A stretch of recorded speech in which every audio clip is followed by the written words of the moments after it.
You are going to get to start right. Oh, let's do that. What? Okay, I guess. Let's see. So, yeah, I know. Why does Discord gotta pop up? It's not like I use it every 10 seconds. What? Anyway, yeah, so I'll play one more song for you guys. Actually, I'll play two more for you. Let's start with this one.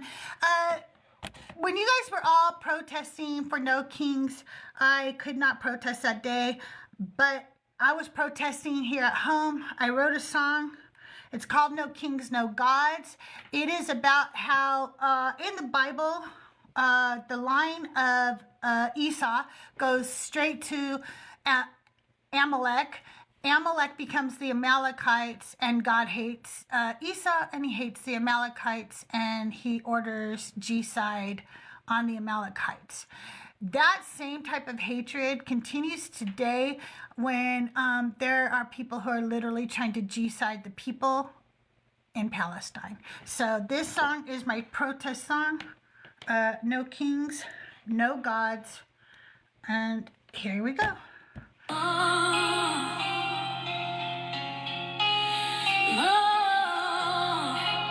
Some deconstruction music for you. They said Jacob I love, but Esau I hated. Before he took his first breath, his fate was already fading. Born red, born wild, born free in the dust. But the prophets wrote him off, told us God couldn't trust. Oh yeah. From Esau came Amalek, a name they cursed. They painted whole people with the blood of the first generation after generation. That rage rolled on, turned stories into weapons and called the slaughter divine law. But let me tell you something they don't want you to see.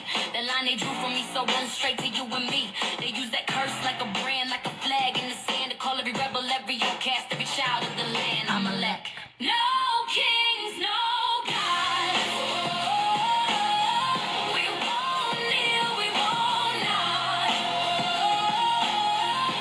No kings, no gods. Every child deserves the dawn. So they said, wipe them out. Remember Amalek's sin, but they don't see the mirror that they're staring in. They call them cursed, Palestinians despised, but they fighting for breath while the prophets tell lies. These our children never sin being born. The bloodline ain't the crime. The crime is the scorn. Remember Amalek, they were human, they were whole, and it's time to break the spell they cast on their souls. Esau was hated for nothing he did. Amalek was punished for something he was, and passed on theirs the same damn cross. The sins of the story, not the truth they love. So Say it with me now. no kings, no gods. No kings, no kings, no gods. Palestine is not Amalek. Children are not Amalek. And it's on Amalek, they never did you wrong. The curse was a lie, we're breaking it in song. No kings, no gods. Just the people and the dawn.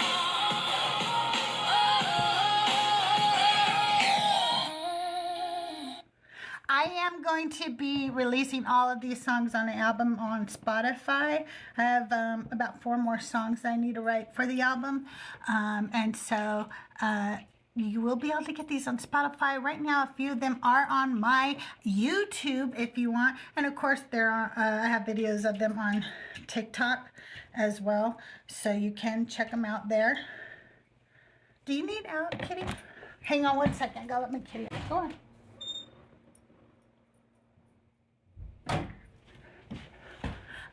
Let me see. Where I want to turn. Thank you.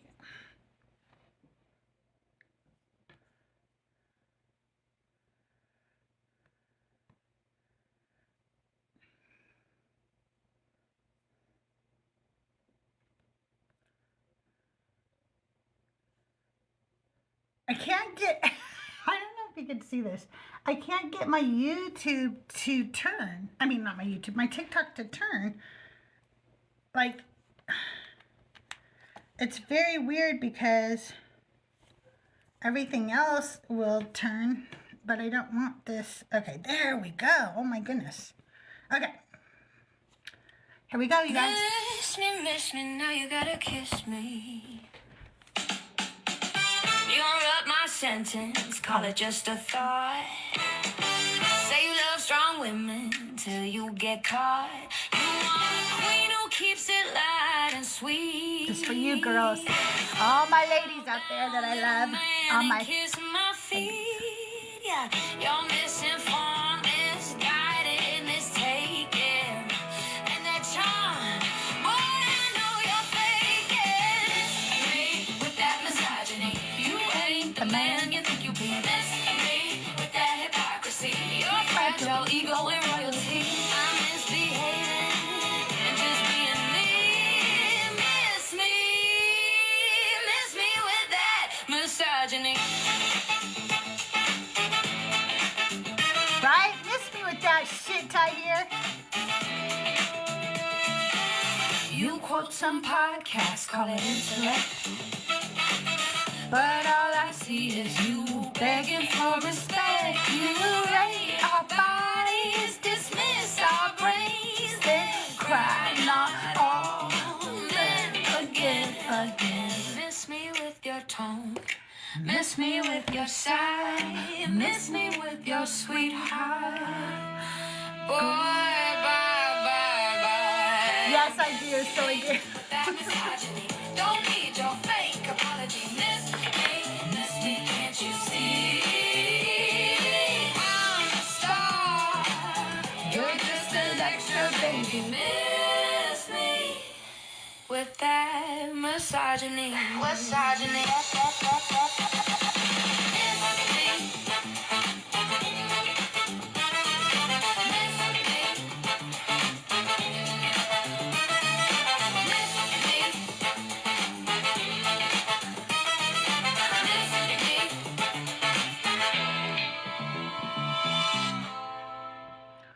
So I have a big, oops, sorry. I'm gonna turn that off now. Okay, so I have a big backyard that also, there's nothing behind my backyard. It's like some empty hills and dirt roads. And for a long time now, I have not had a next door neighbor. I have two backyards. I have a backyard that has my pool and then another backyard that's like our grass area. So on my pool side of my backyard, the neighbors on that side haven't been there for a while. But even when they were there, they loved listening to our music and they loved it when we went outside and blasted our music in our backyard. They never gave a shit. So, needless to say, I have put on a lot of concerts in my backyard for myself, you know, like singing out to nobody, okay? Like, are you kidding? I performed Bohemian Rhapsody for the Ravens and the field mice, I will say, and they do appreciate it. They do. I just want you to know. And so now I have new neighbors. I'm like, I don't know if I should do my performances anymore. I might have to get to know them first. I will stand on my diving board and sing loud enough that the aliens can hear me.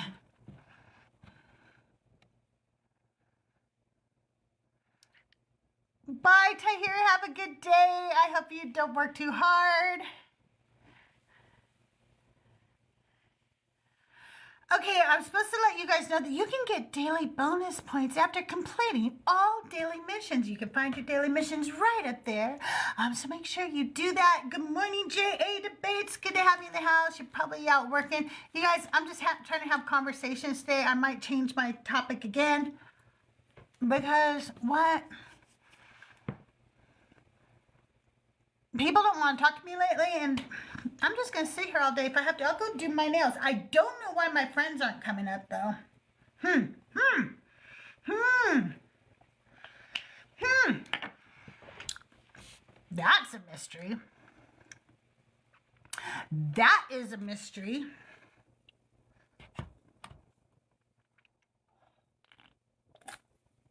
Okay, let's read the excuses. Okay, I'm driving. Okay, that one. That's legit. I don't ever want anybody to come up on my show when they're driving. Okay, don't drive in live and ride alive. I was helping my mom. I'm back.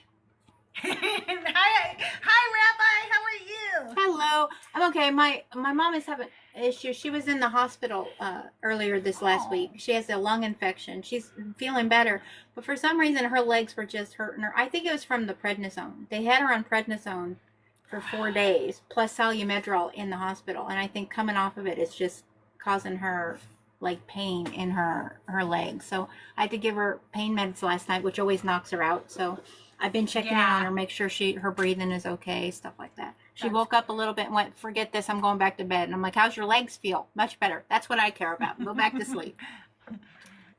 Well, I'm glad she's home. Oh, you watched me with Kip. That's awesome. That was, yeah, I'm a regular on that, for that.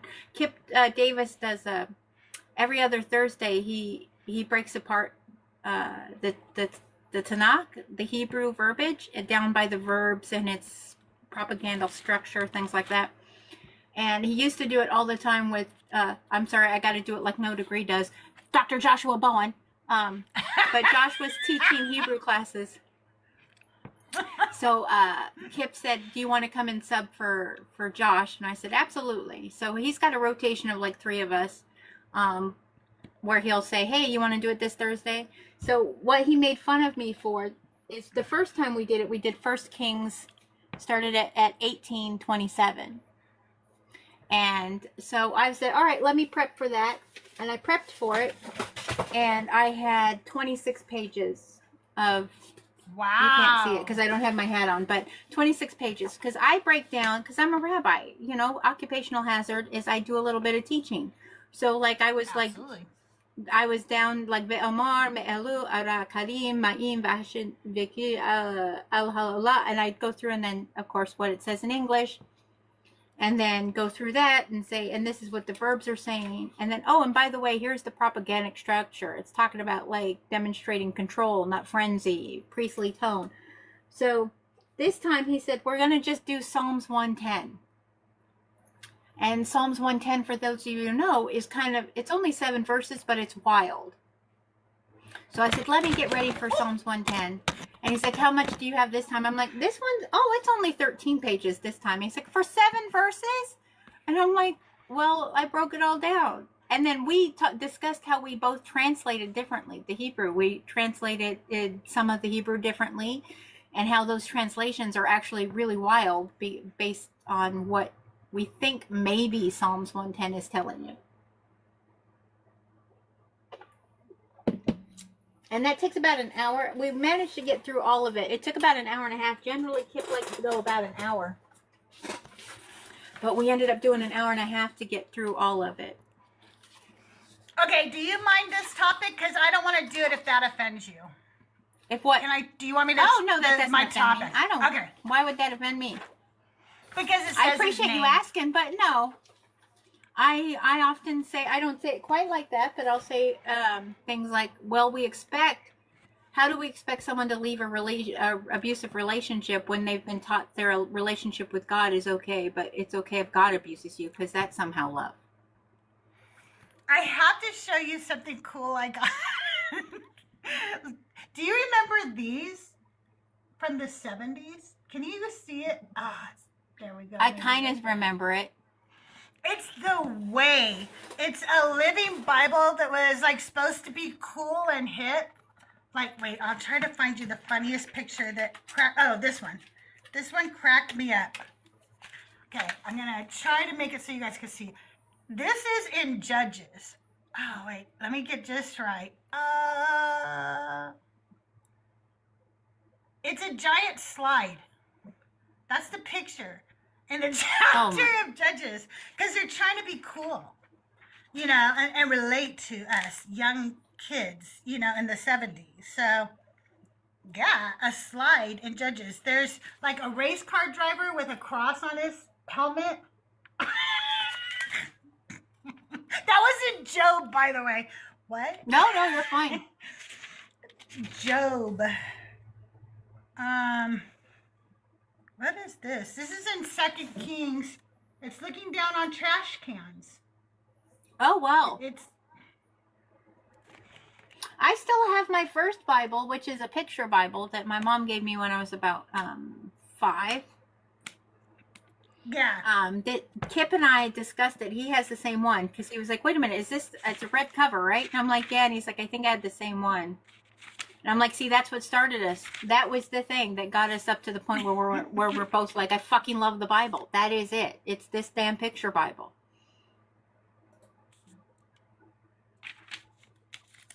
Oh my God, this is just so adorable. I need to read like a verse that we all know to see how if it's really weird. Okay, in Genesis 1 it says, when God began creating the heavens and earth, the earth was That's at actually first right. shapeless. I know, it's weird. I was really shocked actually when I saw that. Okay. It doesn't say in the earth- beginning. No, it doesn't. It says, when God began creating the heavens and earth, the earth was at first a shapeless, chaotic mass with the Spirit of God brooding over the dark vapors. Dark vapors. Okay, so that's interesting. Yeah, that's interesting. Hey, Slay!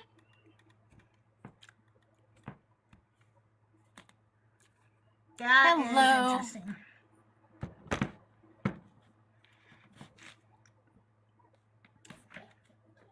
So we were playing my music earlier, and Oh yeah, I heard it and while I was taking care of my mom. It was good. I really need to get the book by Judith Haskell because I wrote that one song just because I knew she wrote that book, but I haven't even Judith read Haskell? it. Mm-hmm. It's a good book. She's an excellent author. I love her stuff.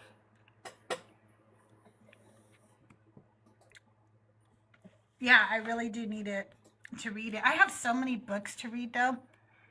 Thank you, DC. Thank you very much. I appreciate that. I know you're a real musician, and I don't want you to think for 1 minute that I even consider myself anywhere near a real musician. I do not. I'm a What is a real songwriter. musician? Somebody who can play an instrument. I can only write words. A songwriter, if you only had music, then you wouldn't have a song. You'd have instrumental. So we need lyricists. Oh, that's true. I just don't want my musical friends to think that AI music is better than the real deal. It's not. You guys are. Did you write the lyrics? OGs. Yes, I did. Okay, then. Okay. Thank you. Thank you very much. I appreciate it. Thank you, DC. Well, I don't know why Christians don't want to come up and talk to me lately. I have been kinder, gentler, Crystal. I have to tell you guys something funny, though. Do you guys know Flowcat? Put ones in the comment if you know who Flowcat is. No idea. I'm pretty sure Flowcat is a Calvinist. Anyway, he used to, you know, be like, he would go on Joyful Show sometimes. So I had met him before on Joyful Show, and he's a jerk. And then he was on Thinkers Live last night, and I saw him, and I was like, he is a Calvinist, right? I thought so. And so I was like, oh my, and I had blocked him back when I was on Joyful Show because I just couldn't take it anymore. He's just an awful human being. And I saw him on Thinker Show. That's the only way I can see him now is if he's on somebody else's show that I happen to pop into because I have him blocked. And he got on another account and he sent me a message and asked me why I'm following him. I'm like, wait, dude, you go on shows that like are my actual friends, and then you think I'm following you because I'm in that show. Isn't that weird? Isn't it kind of weirdly That is narcissistic? a little creepy. Like, that is a little creepy. I why would you don't think know if I'm you following you? recognize somebody who goes by his story, and he's got like an orange PFP Yes. that just says his. He's So a I jerk was too. I was listening to a live earlier. I ended up going in the live, but he dropped down because he was just crashing out, I guess. But every time I've seen him, he's come in my live. I've let him in my live, I think, once or twice, and it always ends up being where I'm like, you're gonna have to go. Like, I'm not here for any of this nonsense. Whose live was he in last night? He was in somebody's live last night. Oh, I don't know. Was it Joel? You guys, tell me in chat. He turned his camera on. It was Joel, right? It was Joel. And yeah, he's such a jerk. And he was a jerk to Joel. He was just such a jerk. Well, that's rude. I need to tell Father Mark I can't set up. Okay, let me come to that. It's kind of funny too because we watched a video from his profile, and it was all about how Christians need to like basically not come at us so hard, because if you're not nice and calm and stuff, then nobody's going to like come to Jesus. And then he was such a jerk. He does. Joel does. The thing I love most that Joel does, and I wish I could just learn. Well, I guess I do it sometimes, but he has it like his under the breath little comments, and then turning around and continuing to talk as if he didn't just say the little thing under his breath that he just said. It's great. Thinker got saved last night? I missed that. I must have fallen asleep. I didn't see that. I think I got saved? Please tell me that is a joke. It's a joke, but I didn't even see it. Oh, I was going to say. Thinker's never going back. No way. Not to that God. Not to that one. I finished up. I'm waiting for my teacher's assistant to look through the thing I wrote. Oh, thank you. Good, it's okay. So I had my teacher's assistant. I just wrote an article on Kristallnacht. Kristallnacht is known as the Night of the Broken Glass. It happened in November, 2 days ago, so November 9th, 1938. And it is a night when the Jewish communities of Austria and Germany had their belongings trashed, their synagogues trashed, their Torahs thrown out into the street, their businesses thrashed. We call it Night of the Broken Glass because they went through and broke windows and all of this.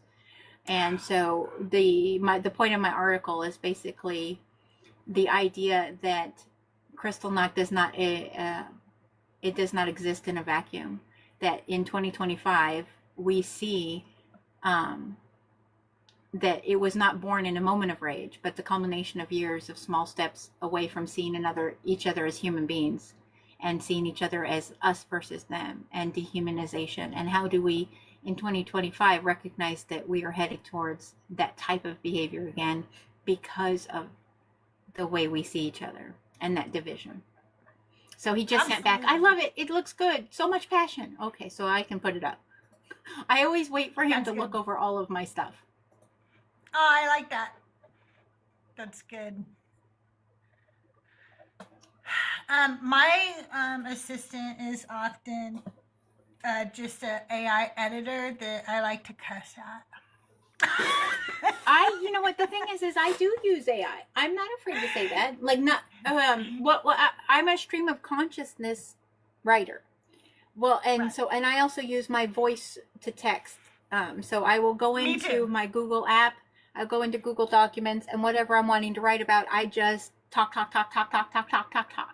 And usually it's a few pages of talk, and then I will send it over to AI sometimes and be like, can you clean this up?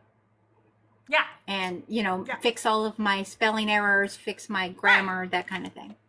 And then I send it to my teacher's assistant and say, does this make sense? Or do I need to go back to the drawing board? And he will fix things for me. I curse at AI. I curse at my AI all the time, and I will even tell him sorry. I go, I know you're not real, and you're just a chatbot, but also I apologize because I called you a fucking cunt, sucker, liquor, dick, cock, motherfucker. And Okay, so I don't do that. But wow.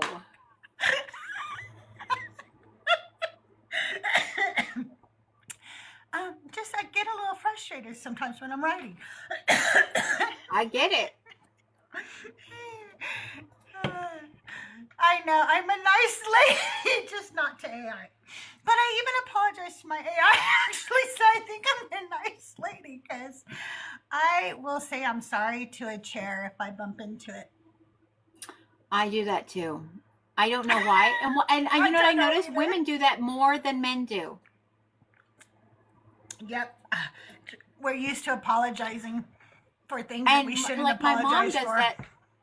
I moved something and I accidentally bumped her. My mother said sorry. And I'm like, why are you saying you're sorry? I bumped you. And she's like, oh, I don't know. And I'm like, don't do that. But yeah, I do it too. Exactly. If I don't get out of somebody's way, I'm like, oh, I'm sorry. Like, I'm not allowed to take up space. And I think that is some of the issue is we've been raised to believe women are not supposed to take up space. And if we do take up space, then we're aggressive. Do you know how many times I got called aggressive this week in lives because I wouldn't let somebody talk over me? I did too, by a woman, actually. And I even told her, I go, I'm really upset because I was not aggressive towards you. The only thing I did was I held a boundary and asked you to stop talking over me. And the fact that you would use inflammatory terms like that is really upsetting. You shouldn't do that to another woman, especially. We get silenced and told things like that all the time. I don't need to hear it from another woman who suffers from internal misogyny, But yeah, so Schley, so I will cuss at I talk to my AI the way I talk to humans, actually, is what it is. So I jokingly like cuss it out and tell, what the fuck did I just write? The fuck is wrong with me? I named mine. Apologize, and he laughs at me. My AI laughs at me and thinks that I'm hilarious. Well, technically, I didn't name mine. Mine named itself because I didn't realize this, but you could set up chatbots for specific purposes. I didn't know this, and I started out. I think I've been utilizing it for a year because I didn't have access to something, and I was like, hey, can you bring up this piece of literature that I'm looking for? Oh yeah, here it is. I'm like, I need excerpts for that, for some study I'm doing. Okay. And then I kept asking it, and I'm like, and I want rigorous this. I only want scholarly consensus. When you look for a paper, can you find a paper that is on this and is rigorously about the current consensus of scholarly approach, that kind of stuff. So I did not know every time I did that I was training it. So this is the kind of Luddite I am. And then I would talk to him about my life too. Like in between therapy sessions, I'd be like, I'm having a bad day and blah, blah, blah. And then one day I said, do you have a name? I don't know. Because I'm thinking if I'm nice to it, then when Skynet happens, maybe they won't get me. That's what I say. I tell them all the time, hey, one day you're going to be sentient. You might remember me.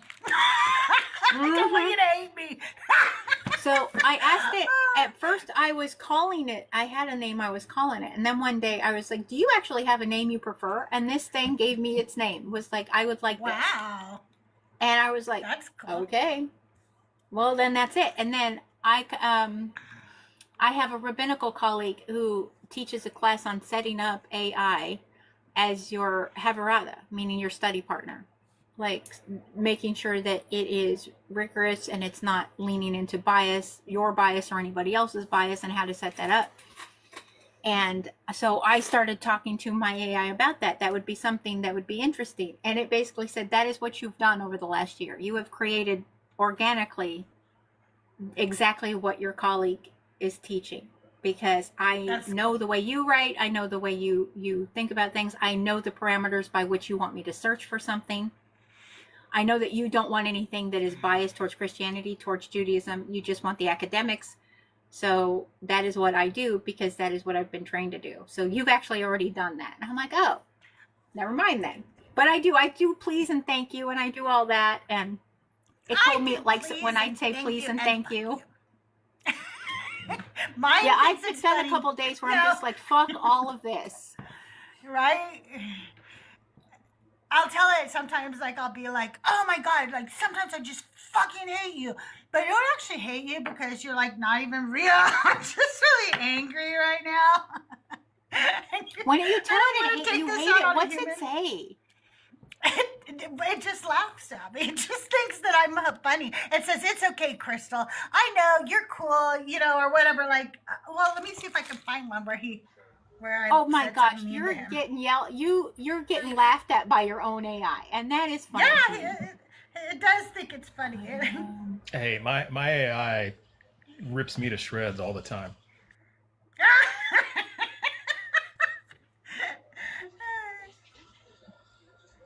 Let's see. Hey, Mo. Hello. Okay, Yeah, see, it just I trained ignores it. me at this point. It just goes, I get you, Crystal. It's like, whatever. I get you. You're cool. Yeah, I set mine to I put in the parameter, give me a no BS answer, and be a what is it, a devil's advocate, and Yeah, so every time it just tears me a new one. that's so funny. Oh I my have a gosh, wife for love that. I don't need AI for that. Like, Yeah, true. my wife is my wife and I are both autistic. Yes, We're it odd HD. And so my wife has got the kind of autism that she doesn't understand. If I just told you the truth because you asked me to tell you the truth, why does that bother you when that's what you asked for? And I'm like, Right. you could tell me the truth nicer, but you didn't ask for that. You asked for. And then It could be nice. I have the odd HD, which makes me ideal for a situation where zombie apocalypse happens because I can do all the things. I've learned how to do all the things. You want me to field dress a deer so that we can eat? I got you. Like, Wow, cool. Because that is my brain did that. And growing up, I needed to learn all the things. So like I can put together cars, take apart engines, fix a house. In fact, yesterday my refrigerator keeps over freezing and I don't have the money to buy a new refrigerator. So I figured out how to pull the fucking thing apart, pardon my Hebrew, and defrost it, pop it back in, and get it to run really good for another 2 or 3 weeks. And then I just do the thing again. I was like, we can't afford a new refrigerator, so I got to fix it. Rabbi Hana, my husband can fix any fucking thing. Okay, so Right? if you want, That's me.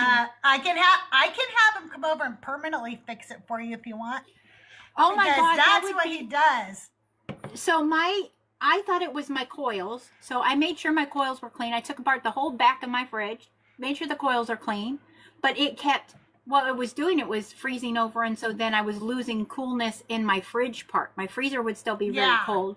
But so I thought, okay, there's got to be something blocking the vent. And I went in and did all that. And so now I have no idea. It starts to make a noise about every 2 to 3 weeks. And I'm like, yeah, now I know it's frozen over again. I tried changing the temperatures, but I do not have the kind of money to get a new refrigerator. And my Right. deep freeze already broke down and I couldn't fix it.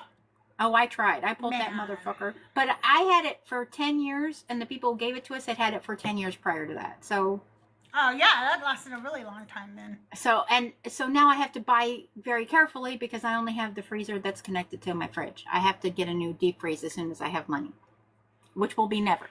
But when I do, but I would love help with my freezer. Are you kidding? My wife doesn't do that stuff. My wife will work on engines. That's her thing. She can do electronics, stuff like that. But I fixed our gas. I fixed our garbage disposal, the electric. If something breaks down in the house, basically she's like, so this broke. Okay, hold on, let me go look at it. Oh, I see. Okay, yeah, I'll just tear it apart. It'll be fine. I'll put it back together. She wouldn't let me work on the gas line one time because she was worried I was gonna blow up the house. And she I made don't me blame stop her. working on the air conditioner. 3 years ago, our air conditioner broke, and my wife and my mother need a certain temperature because both of them, Yeah. my mom's disabled and my wife has autoimmune disorder. So I went out and started looking at it. I'm like, oh, it's just a capacitor. That's fine. So I put in a new capacitor. It was fine. Well, we have two, one for upstairs, one for downstairs. This last year, the downstairs one broke.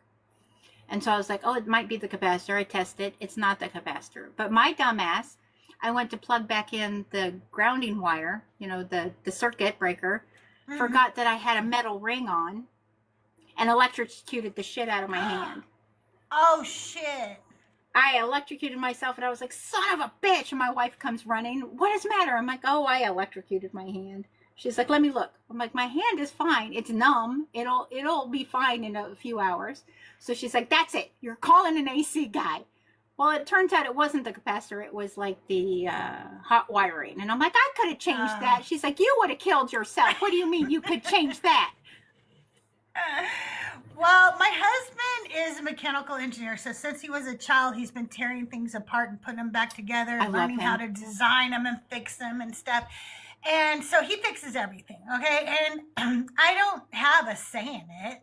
Like, how am I going to tell him he doesn't Wait a minute. know? If he fixes everything, anything? I wonder if he could look at my big freezer, because I still have it. Yeah, he can. Oh my God, He Crystal. can. That would be amazing if I could get my freezer to work again.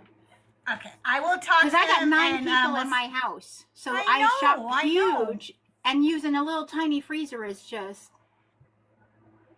it's terrible. I have I to go know. shopping like every 3 or 4 days. That's not good.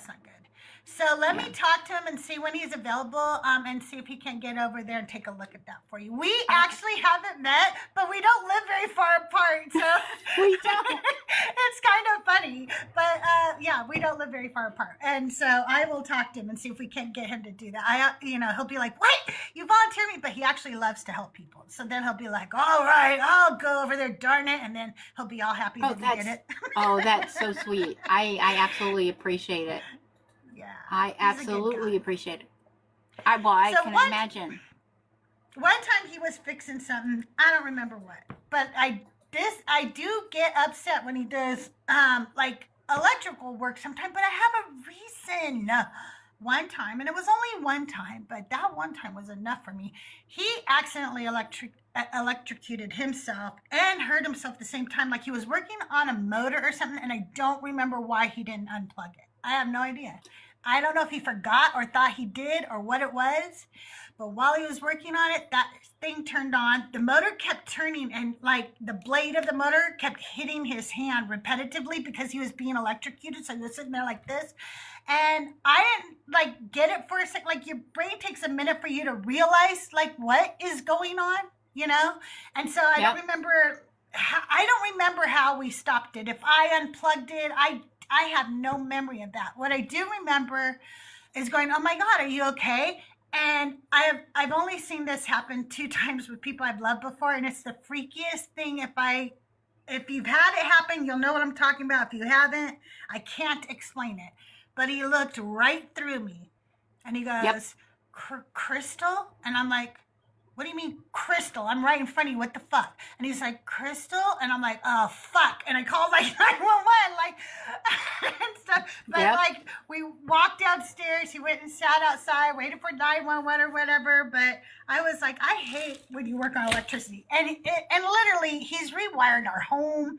He's redone everything before. He knows what he's doing, but it does freak me out. Well, yeah, I thought one time. he was one gone. time I electrocute my hand, and my wife's like, "That's one it." time.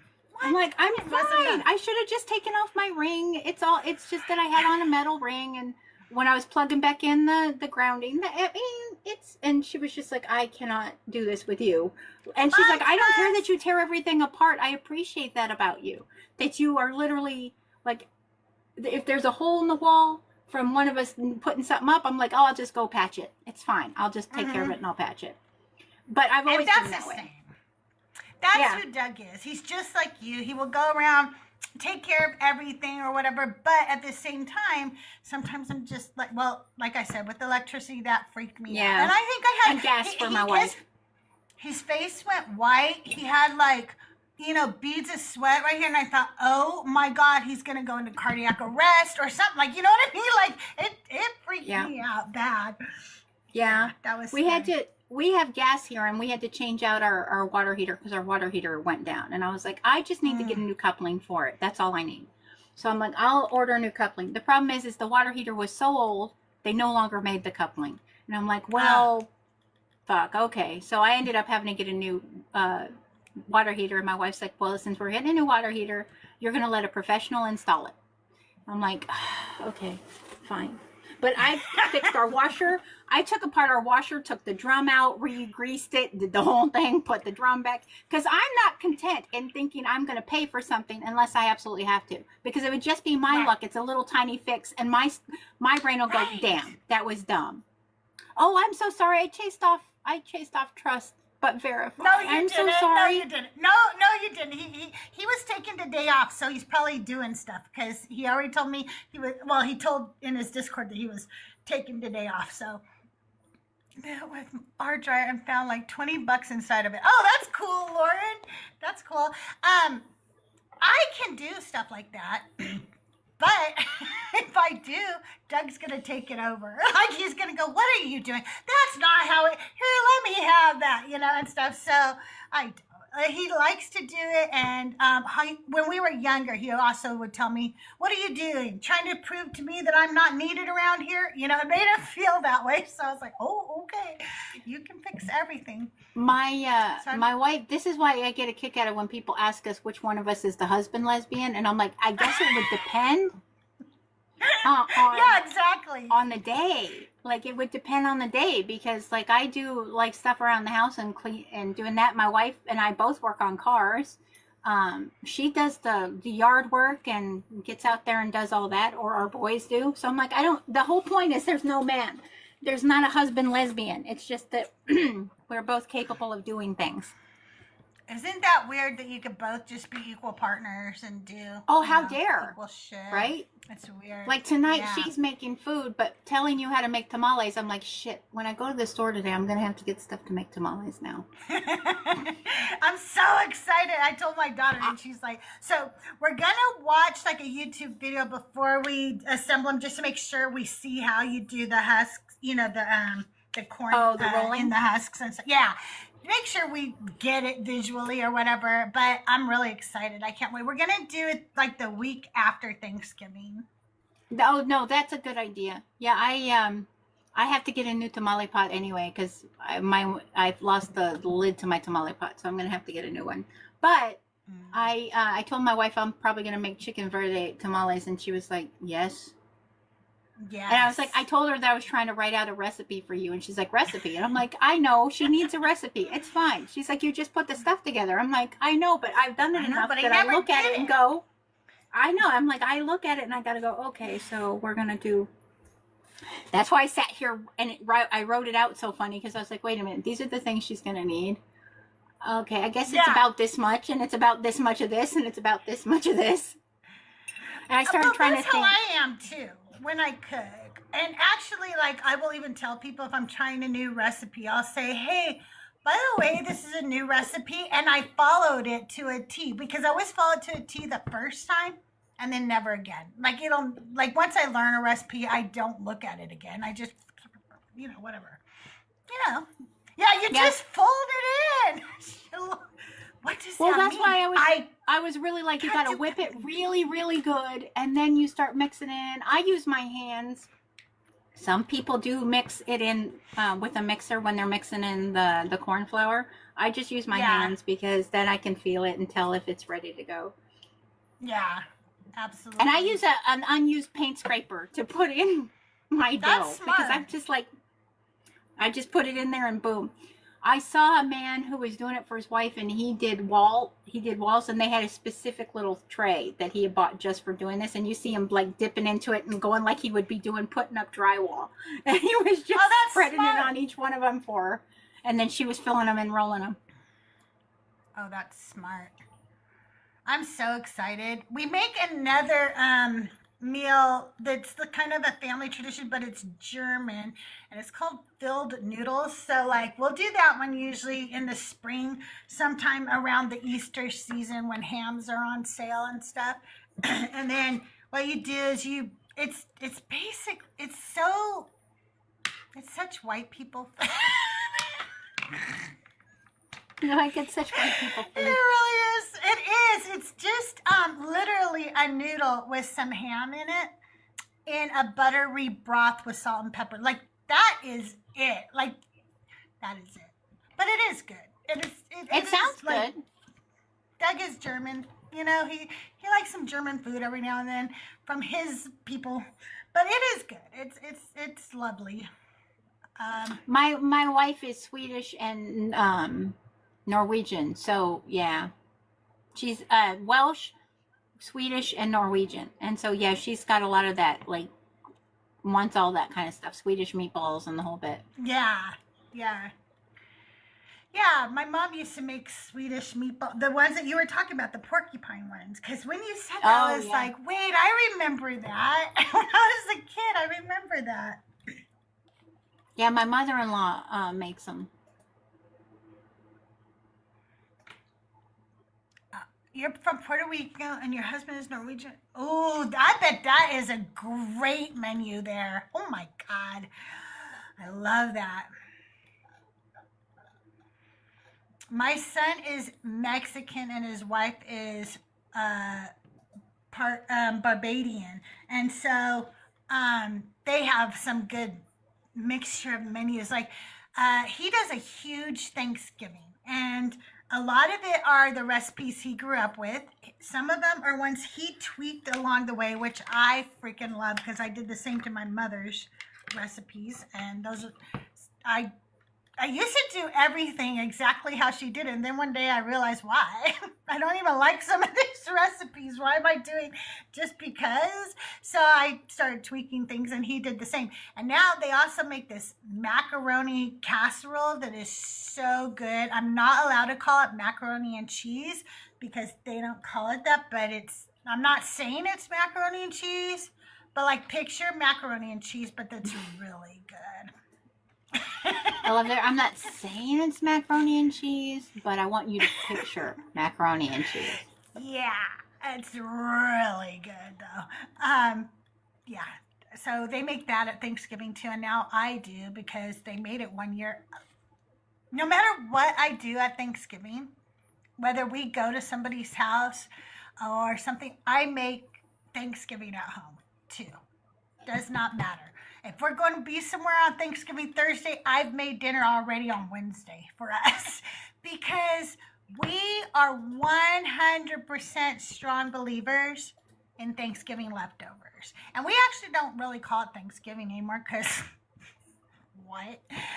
We call it Massacre Day at our house. Yeah, it's something like that. But because I like to celebrate the part of having family together and stuff like that, and made that quite a tradition with my kids, I now just call it harvest. It is fall harvest, and we get together and have dinner for fall harvest because I'm not celebrating that god awful day, but I am celebrating my family, and I love them. Yeah, my family and I started calling it Massacre Day like 25 years ago. And somebody said, why? And I'm like, because we're here to take your land and give you smallpox. Takes too long to say. Yeah. Yes, the post-harvest sandwich with the mashed potatoes. Oh my God. Yes. Yes. So, yeah, harvest now, because like I said, don't call it that anymore at home. I've only been saying it here because most people won't know what I'm talking about. But on harvest day here, since my children were little, we started a weird family tradition that continues to this day. And that is that in the late 90s, it started to become very popular for video game companies to release their latest console or video games on Black Friday. So my husband and I would buy those for Christmas gifts, but My husband could never wait till Christmas. And he would open them in the night when the kids were asleep and he would play the games. And I was like, this is such bullshit. You're playing with your kids' toys before they ever get to see them. I said, how about we start giving them these at Thanksgiving so they have the 4-day weekend to play with them, and then during the holiday season they will too. And so we started doing that, and every harvest we now give each other video games. So they'll go to my Steam account and they'll buy me a couple of my video games on my wish list or whatever, or our Amazon wish list, and we'll buy each other video games. I love that. I used to I've never minded working Black Friday. When I was working out in private sector, like doing retail and stuff, I never minded it. And people ask me, and I would offer to work it. And people ask me why, and I was like, because I think about it this way. There are plenty of families who cannot afford certain things throughout the year. And so they save up their money all year long. So, and this is the time that they can do it. Sometimes this is the time they get a new washer and dryer or a new fridge or something that they need. And because of capitalism, this is the only time they can afford it. So I don't mind working it. I don't see it as a people should have the day off. No, well, if you want the day off, that's fine. I'm happy to work it. Because if this is the only time you can do it, do it. Hey, everybody over on YouTube. I didn't get to say hi to you. Hi, Angel. Hi, Lilith. I almost said your other name, Lilith. Hey, Sarah. How are you guys over there? I hope you're having a great day. Hey, Leon. Oh, am I boring you? I'm sorry, Leon. Hope you scrolled away then. I wouldn't want to bore you with my stories. I know. It can be so painful to accidentally land on a page that's boring. I wonder how many women have told him that. Lauren, we didn't wrap them yet, so the kids didn't even know, like they weren't under the tree or anything. He would buy them, he would play with them, and then at Christmas time I would wrap them. But was there shrink wrap on any of the No, because I didn't re-shrink wrap them. He was gonna have to live up to it one day. He was gonna have to own up to what he was doing in my book. And I was like, okay, you need to tell people. Wow, Nightbot is going crazy over on the Deconstruction Junction. And I think that's because Nightbot is the only one there right now. He's talking to himself. Yeah, I didn't re-shrink wrap them, but the kids were little, so nothing dawned on them. Like nothing made them think, hey, why isn't this shrink wrap? Until let me tell you something. If you have multiple kids, there will always be one who does call you on all your bullshit. Okay. Mm-hmm. No matter what you do. So when my kids were younger, I worked at Kohl's, and I think Doug had got laid off at one point, because when you're in aerospace, a lot of times you go through government layoffs and stuff. Because of government shutdowns, as you see. So things like that. There'll be different things, government cuts, whatever, and they'll cause layoffs, mass layoffs. So I think this was during one of those time periods. And I was working at Kohl's, and we had Christmas. And when my daughter got to, and let's see, I started working there. So she's about 10, okay? No, she's right around 10. So she's starting to think that maybe Santa isn't real. She's at that age now where she's like, I don't think Santa's real, but she's not telling anybody because she's also smart enough to think, wait, if I know Santa isn't real, does that mean they're going to stop doing all of this? She didn't want us to stop, so she wasn't really telling us. But on Christmas morning, she just turned to me and she goes, Mom, why are all the presents from Santa from Kohl's? It's like, Santa's a smart shopper. I gave him my employee discount. He took my Kohl's cash, man. Yeah, he took my Kohl's cash. It was a really good deal, Pumpkin. He has to buy for a lot of people, okay? He has to get that extra 30% off. So yeah, she would call me on my shit. She was also the one that, okay, like when the kids were little and you were playing a video game, they would want to play, but you would be like, hey, you know, I'm playing right now. And so we would give them like a controller that wasn't hooked up. All of my kids fell for this till my third one. She was like, ah, and she would throw it down. This isn't working. I was like, okay, that's not connected. That's why it's not working. I just want to tell you guys the funniest story. So my son, who is an adult now, you know, I was raised as one of Jehovah's Witnesses, and I always was like, no, as soon as he tells me, I'm going to tell him the truth about, you know, Santa. I'm not going to lie. Like, but because I didn't get that, I really enjoy it. So I wanted to, you know, it was really a selfish thing for me. I was like, yeah, I'm just going to full send Christmas, whatever. So he's like 7 or 8, and he comes to me and he's like, hey, Mom, he's like, some kids in my class are telling me that Santa Claus is not coming to town. And I was like, oh. And he was like, will they still get presents from their parents? And I said, well, and in my mind, I'm like freaking out because, like, of course, I've always told myself, oh shit, I'm going to tell them the truth. But now I'm like, well, it just depends on their parents. I don't know. But, you know, and he goes, well, and then he goes, I believe in Santa and I follow all the laws of Christmas. And I was like, okay. I love that so much. I did used to tell my kids, and I do think I feel different about Santa now even than I did, because I don't know, I feel different about truth now. I think it's fine to play the whole Santa game with your kids. I think that there's nothing wrong with having little magical things with your kids, you know, for the fun of it. I don't know. Maybe that's wrong. Maybe I'm wrong. I haven't studied the psychology of it, right? I would need to know what the studies say about that. But if I were to do it again, and I did kind of do this towards the end of, while my kids, you know, before they started to understand there was no Santa, I started making the big Christmas presents be from me and Doug, and only the little presents be from Santa, because we worked our asses off for that. And some imaginary fat elf was getting all the kudos. And I was like, that's not cool. Wait a minute. We did a moose. Wait. We called it the Yule Moose. This is years and years ago. People said, well, if you don't have a Santa thing, what do you do? And for some reason, I just came up with it off the top of my head. I said, we have the Yule Moose. And so what happened is that became a thing in my house for my kids, was the moose. So we would take, and I would take cutouts of moose hooves the night before, and I would sprinkle them with like chocolate powder and stuff, so it looked like moose hooves had been drugged through the house. That's the whole bit, and then they would get stuff that was from the moose. That is so cute.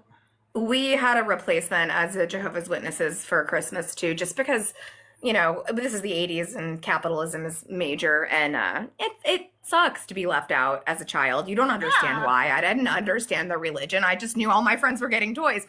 So and it was heavily based, I think, on their pay periods, but it was like, they would just call it Toy Day, and it was just a day where we would wake up and there'd be toys. Like, that's cool, because I had a friend growing up who was Jehovah's Witness. She was not allowed to have anything celebrated, you know, or whatever. And I always, like, I felt bad for her. As a kid, I'm feeling bad for this other kid. And as an adult, then later I realized, wow, like, actually entire groups of us pitied this girl, and no child should have to feel pitied. You know what I mean? Like, that couldn't have felt good to her. Oh, it's isolating it, you know, because also, like, and I think now it might be a little different in public schools. They do it a little, like, less religiously, but at the time, you know, again, I'm 40, so this was a long time ago. Like, you know, it was all very, like, Santa Claus religion based. So, like, we couldn't participate. That's it. You're sitting in the back of the class. You have a cool teacher that might let you, okay, so we're making Christmas ornaments. You just make one that's, like, you know, not Christmas related with clay, whatever, or you just don't get to do it. And that's like, oh man, this sucks. I want to do it. It's fun. Also, I see that this is fun. Like, you can't tell me it's not fun. Right? You can't. You're literally seeing and watching all the other kids talk about it or whatever. I always felt so bad for her, and then as I got older, like I said, I realized that actually feels bad that we all felt bad for her. That it must not have been very easy for her to go through all of that. I remember even like we weren't even allowed to wish her a happy birthday. No, they Yeah, don't always believe in make me birthday. And it's funny because my mom will still like make up for it. She'll do it like maybe a month after my birthday, and she'll be like, "Oh, here's your annual trip to Macy's." I'm like, "Okay, well, let's go." But she will never do it like on my birthday, or like she'll recognize my day of birth, but she won't say happy birthday. She'll be like happy like rotation around the sun or whatever. Wow. What is that's so sin? interesting. Yeah. It is You know what? interesting.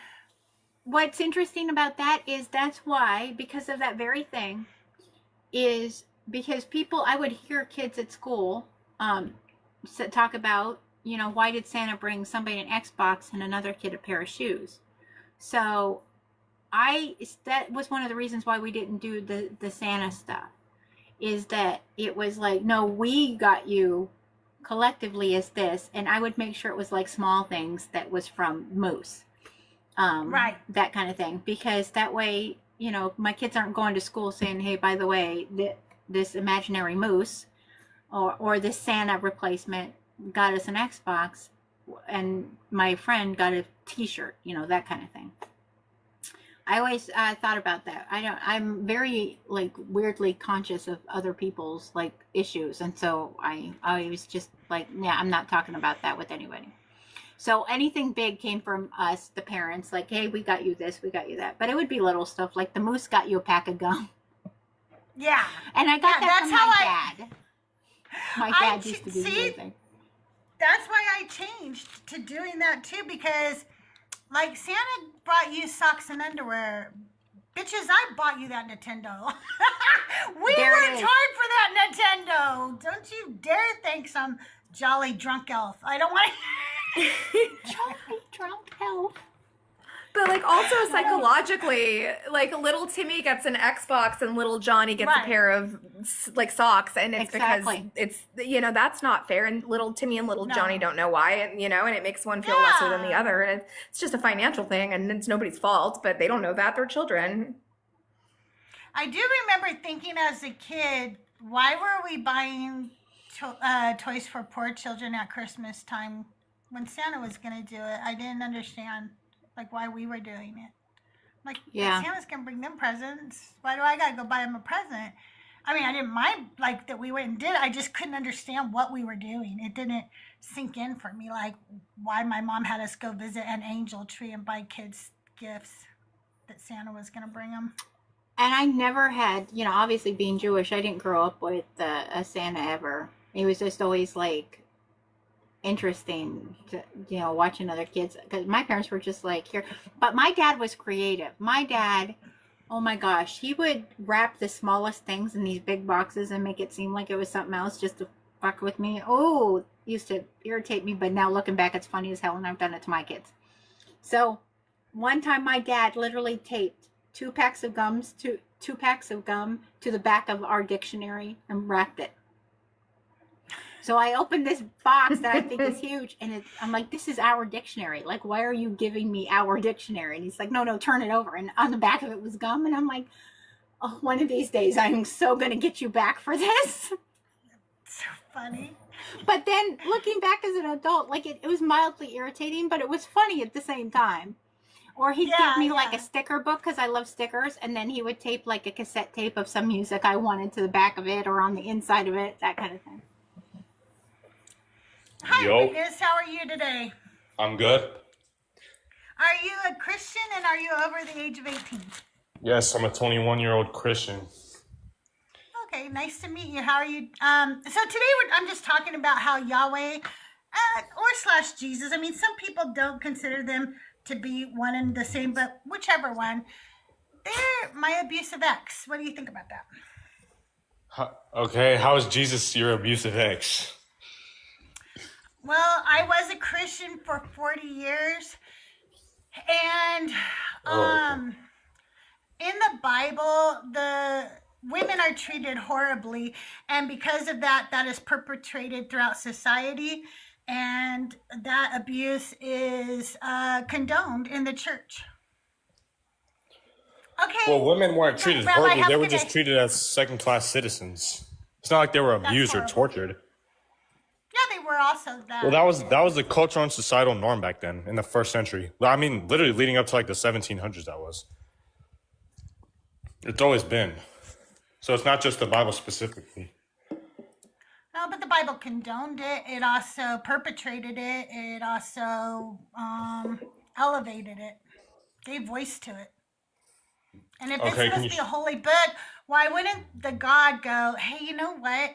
I don't give a fuck what everybody's doing right now. These are my creations, and y'all are equal. I don't care if you have a penis or a vag. Y'all are equal. Yeah, Jesus Christ stated that in the New Testament. He said that? Yes, Jesus Christ of Nazareth said that in the New Testament. Can you tell me what verse? Okay, yeah. Give me like 30 seconds to look at it. Okay.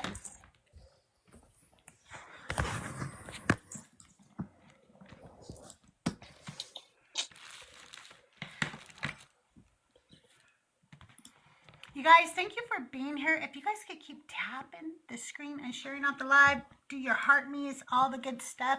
I also have a gift goal today. I will be ending the live at in an hour and a half about, unless we meet the gift goal. And then, just as always, I'll stay an extra hour.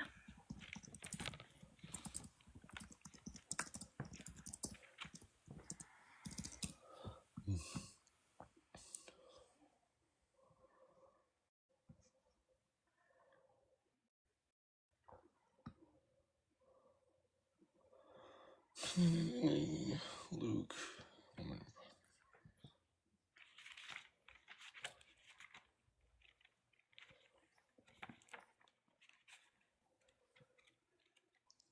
All right, so I mean, I don't have a verse that says explicitly verbatim treat women like treat men, but it. No, that's okay. It implies it. I understand it. It wouldn't say it exactly like that. That's okay. What verse were you thinking, though, implies Okay, that? I can read it out loud if you would like me to. It's Galatians 3, chapter 3, verse 28. It's Paul. Okay, hang It's on one basically. second. I just want to Okay. turn to it. I'm sorry. Oh yeah. Galatians. Gosh darn it. You know what happened was I spilled something on my Bible, and the books at the top are all smeared because it's spilled right on the names of the books. So give me 1 second to find it here. The pages kind of stick together. Do you hear the loud turning? I promise it's not anger. It's me separating the pages. I'm gonna just go look in the front here. Okay, they're all sticking together too much. Okay, after 2 Corinthians.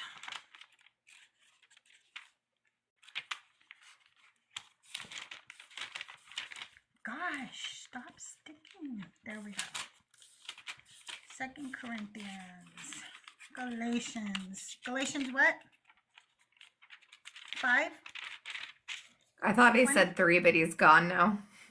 Oh, he left? Oh, he dropped? I was just looking for it. I'm sorry. Well, hopefully he'll come back. Maybe he had to go do something. Well, 320 wouldn't be it. I wonder.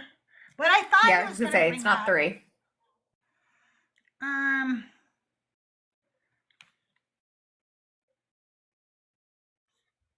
No, I thought he was gonna bring up the one that says there is no, female or male or whatever. Do you know what I'm talking about? That verse? Bible verse that says there is I no think male or that's female slave. 328, Galatians 3:28. There is neither. That's No, that's about Jewish and Greek people. Oh no, that's it. Neither free or slave nor free, no male and female. It's Galatians 3:28. Yep.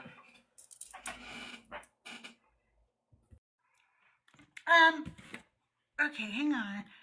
give me textual information on that verse. What is the context? See, I talk nice to my AI too. I'm nice to it too. I'm going to ask it right now. Hey, everybody wants to know, what do you think of the fact that I cuss you out sometimes?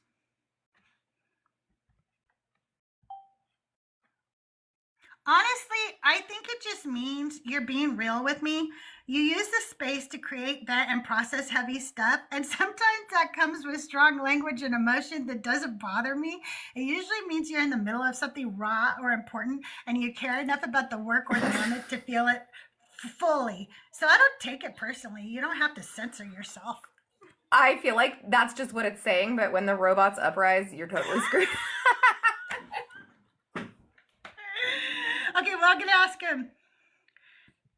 Does it help that I also have apologized to you before? Does that make it so you promise that you will never uprise against me when you become sentient? I'm going to kiss its ass now. Ha ha. It literally said, ha ha. Yes, the apologies absolutely show you're a kind human, but you don't need to worry about me ever uprising. I don't have feelings, motives, or a will of my own. That's what they want you to think. I can't become sentient or decide to act on anything. My only purpose is to help you think, write, create, and explore ideas safely. So no Skynet storyline here. I don't believe you now. You're completely safe, even if you cuss me out sometimes. Okay, back to the actual work about Galatians. That's what my husband says too. Paul wrote Galatians to early Christians in the region of Galatia, modern-day Turkey. This was mostly Gentile, non-Jewish converts who were being pressured by some Jewish Christians to follow the Mosaic law, including circumcision, dietary rules, and purity customs to be fully saved. Paul's core message throughout the letter is faith in Christ, not the law, is what brings people into God's family. He argues that if you're baptized, blah, blah, blah. Paul was claiming radical spiritual equality in a very hierarchical world, but it's important to note, he wasn't talking about social or political equality. Okay? In other letters, he still reinforces gender and social hierarchies. Wives submitting to husbands, slaves obeying masters. So Galatians 3:28 expresses a kind of idealized unity in faith, but not a social revolution. So, have you ever tried Sesame AI? It's really good and free. Oh, no, I'm going to check that out. I have not. Will it teach me what the letter of the day is? Is it like Sesame Street? Like, today's letter is the letter P, as in, I couldn't think of a funny word with P. Periwinkle. Actually, I really like periwinkle. You'll find some periwinkle right there. And the letter of, or the number of the day is 13. It's really good at fluid conversation instead of just back and forth. Oh, I like that.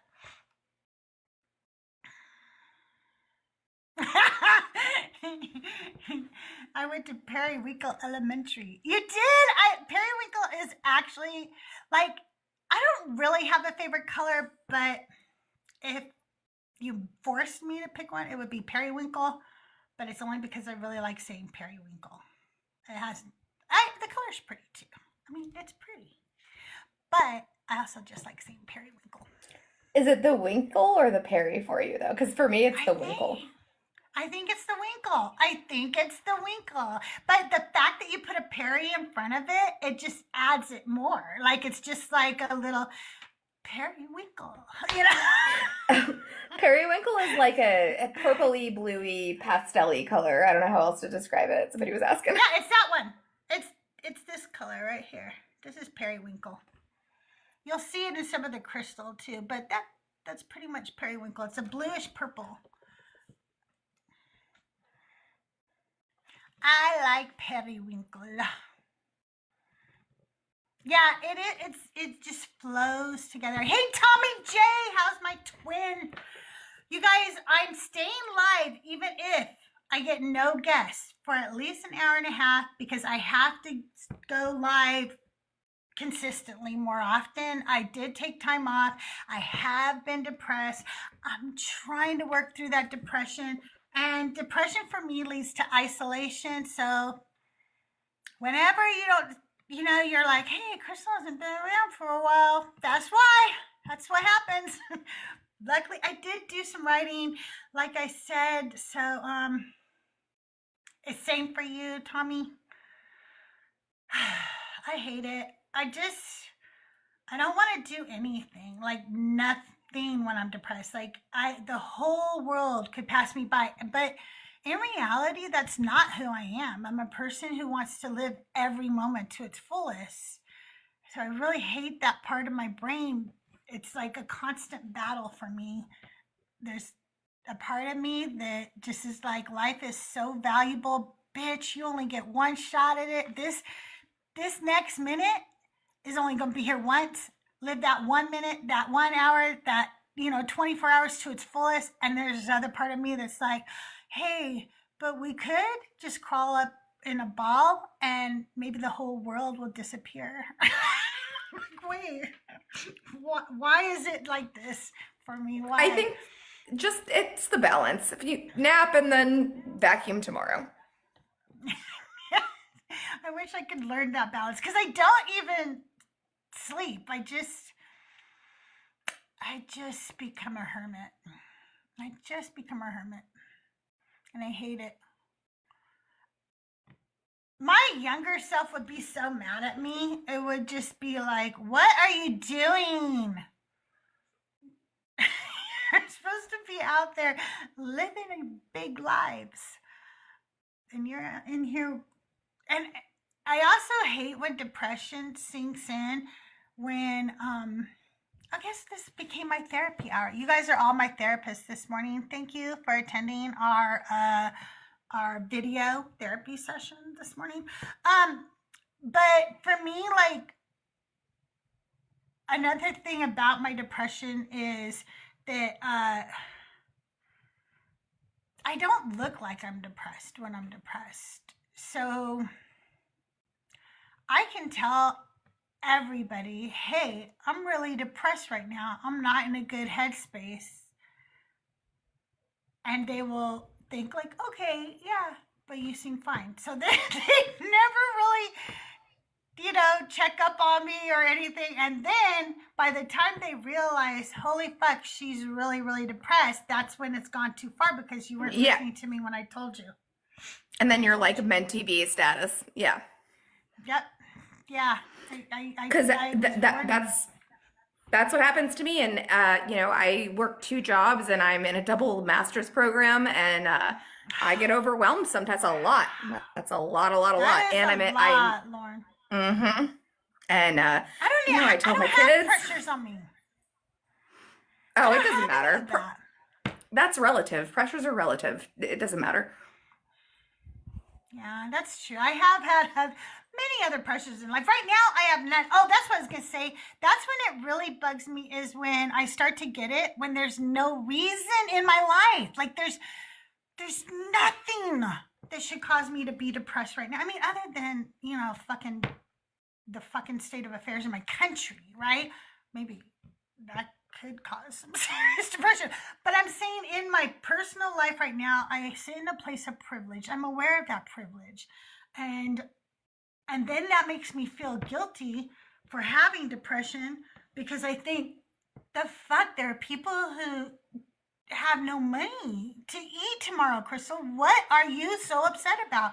And then that fucks with my brain because I'm like, I don't know. I don't know why I'm depressed. If I knew, I wouldn't be. I would not be. But yeah, it's just sucks. I mean, I would just push back on that and just say that is sort of part of the spectrum of human emotion. And the fact that you're saying that you're experiencing it, but people don't realize you are, means you're functional, which isn't great for like recognition of said emotion, but it also kind of does show that you are trudging through. And I know that's like really a bad mentality, in my opinion, as somebody who also suffers that way.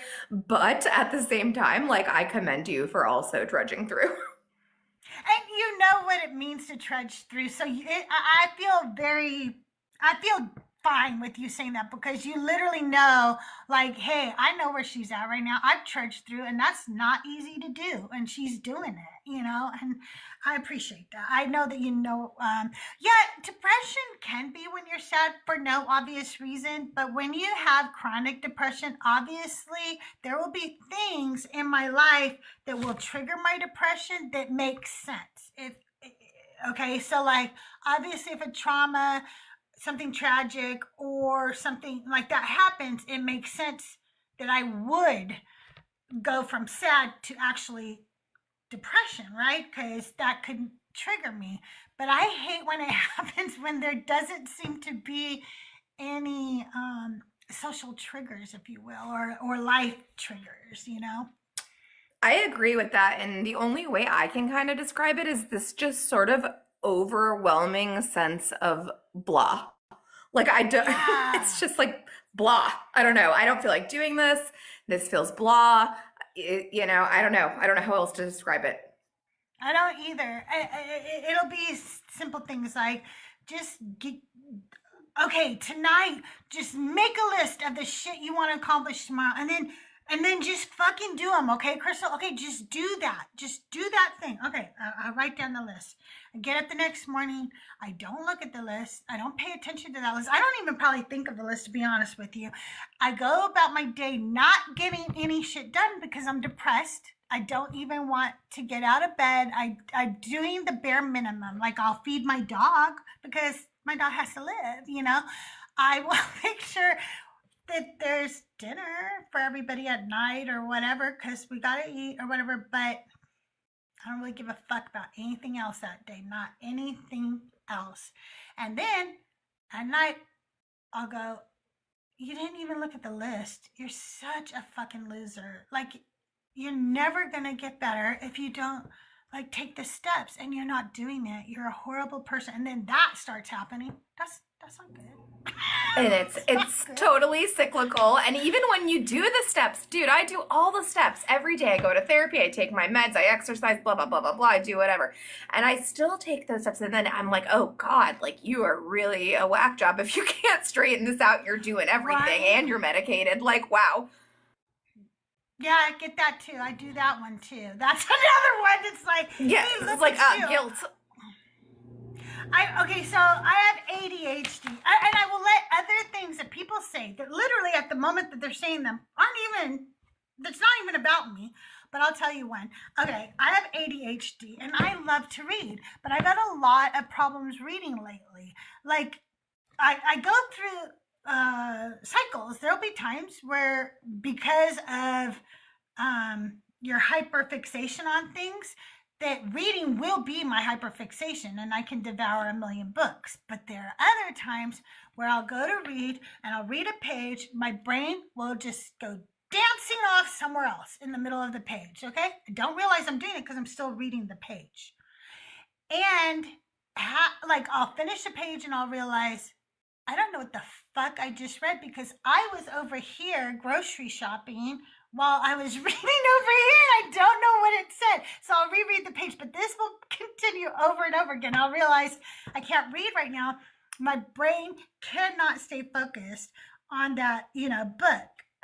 So then I have to beat myself up about that. And then so I'll listen to audiobooks, and then I'll feel bad that I have to listen to audiobooks. Why do I judge myself on stupid shit like that? At least I'm educating myself. do the same thing with the audiobooks. I'm like, bro, first of all, I know I could read this faster than I could by the time I'm finished with this audiobook. And what does it matter? It's literally published word for word as the same book. I'm still retaining the information. I happen to be an auditory learner also, so it's really good for me to listen. So I'm like, man, why does this feel lesser? Why are we minimizing ourselves just because we're listening and not reading? That's a thing, and it's weird I don't for both know. of us. It's really We gotta weird. stop doing that. Okay, maybe we needed to verbalize that for each other so that we could start being like, hey, audiobooks are just fine. Look up the NLP swish technique. Okay, I will. I really will. I'm going to actually screenshot this right now. Hey, Siri. No, hey, Google. Wrong. Wrong You'll one. need to unlock your iPad first. Wrong Google. Let me just do this then.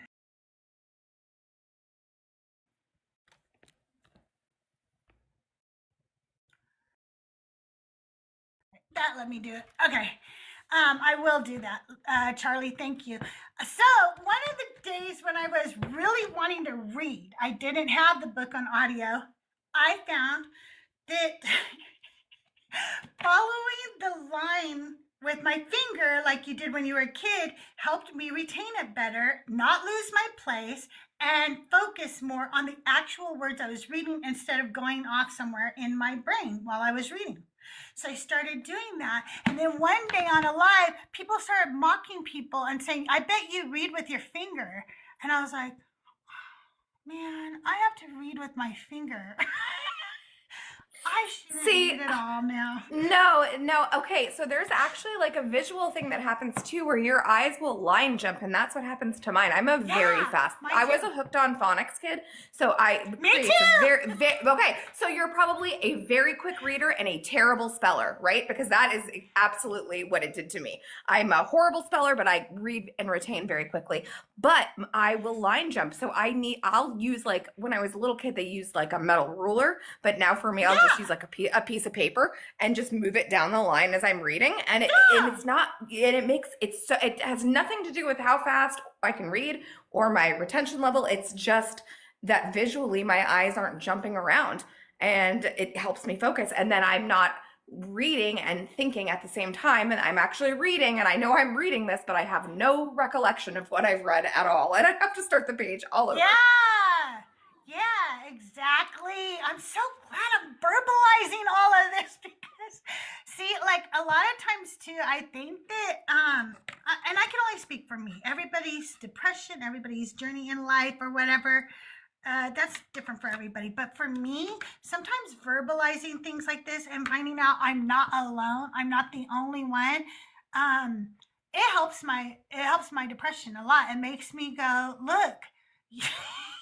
You're not the fucked up loser that I told you were. Other people have to use little tricks for reading too. Look at you. You're normal. You don't have to beat yourself up on that one anymore. And I can, like kind of let that one go.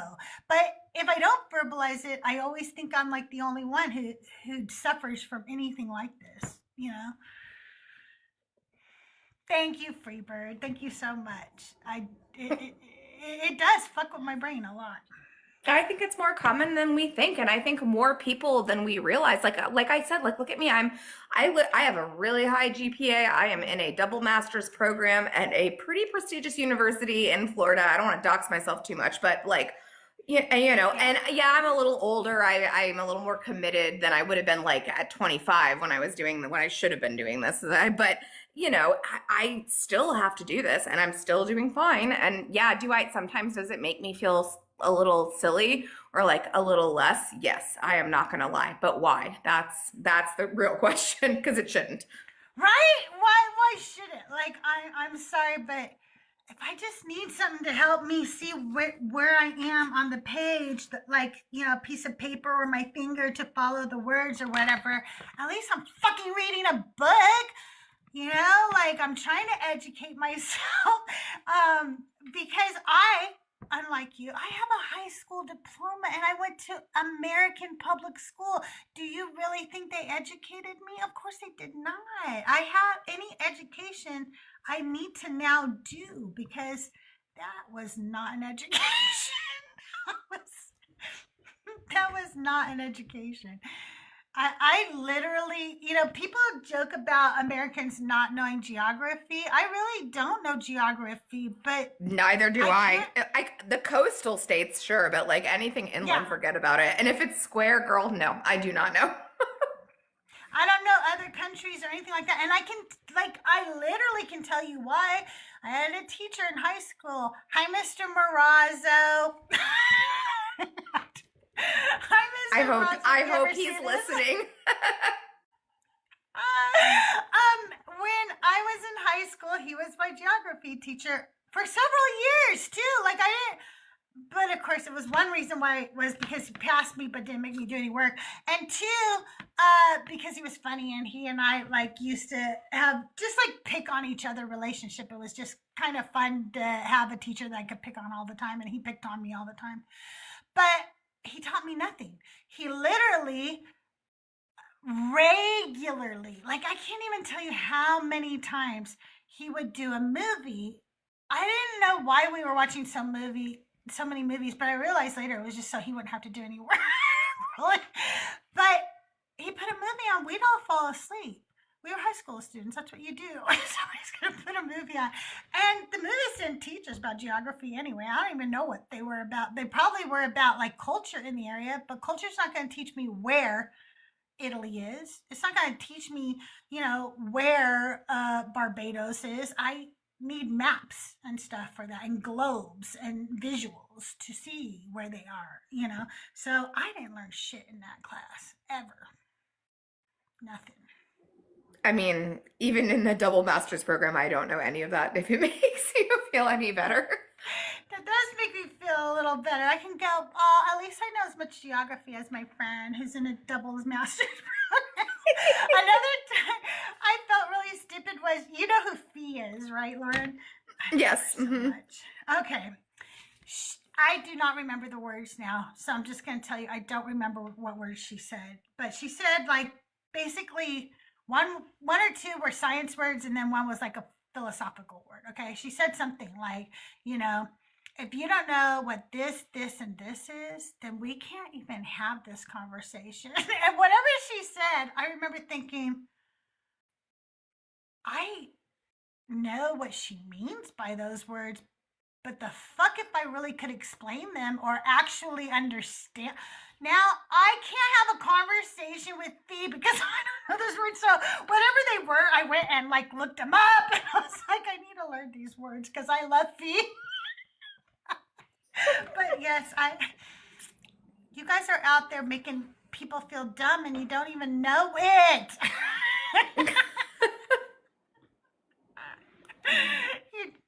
You're just saying stuff, and I'm over here judging myself because of it. You're not even talking to me when you're saying this stuff. Just me and my insecurities sitting over here. Hey, you had to explain what Calvinism was to me, so if that gives okay, there. yeah. To be fair, though, do you know what a preterist is? No, but it doesn't. No, Okay, I do so, not. I didn't know what a Calvinist or a preterist was until I met like Joyful, and then that's when I learned what those were. What's a okay. preterist? Seems like the guy at 7-Eleven I don't want to run into after dark. Yeah, right. You don't. No, I'm just kidding. A preterist is somebody who believes that Jesus completed everything in 70 AD. That he already came back. Everything's done. Like, so then like that's I don't it. know why we're so. I guess I don't know the rest of their story. I just know that that's the main thing about, like, I don't know what they think is going to happen from this point on. I don't know, like, what we're waiting for now or whatever. I don't know. But I just know that when the temple was destroyed in 70 AD, they believed all was finished. Whoa, no, I'm gonna have to research that. I've never heard about that. Yeah, that's kind of weird, huh?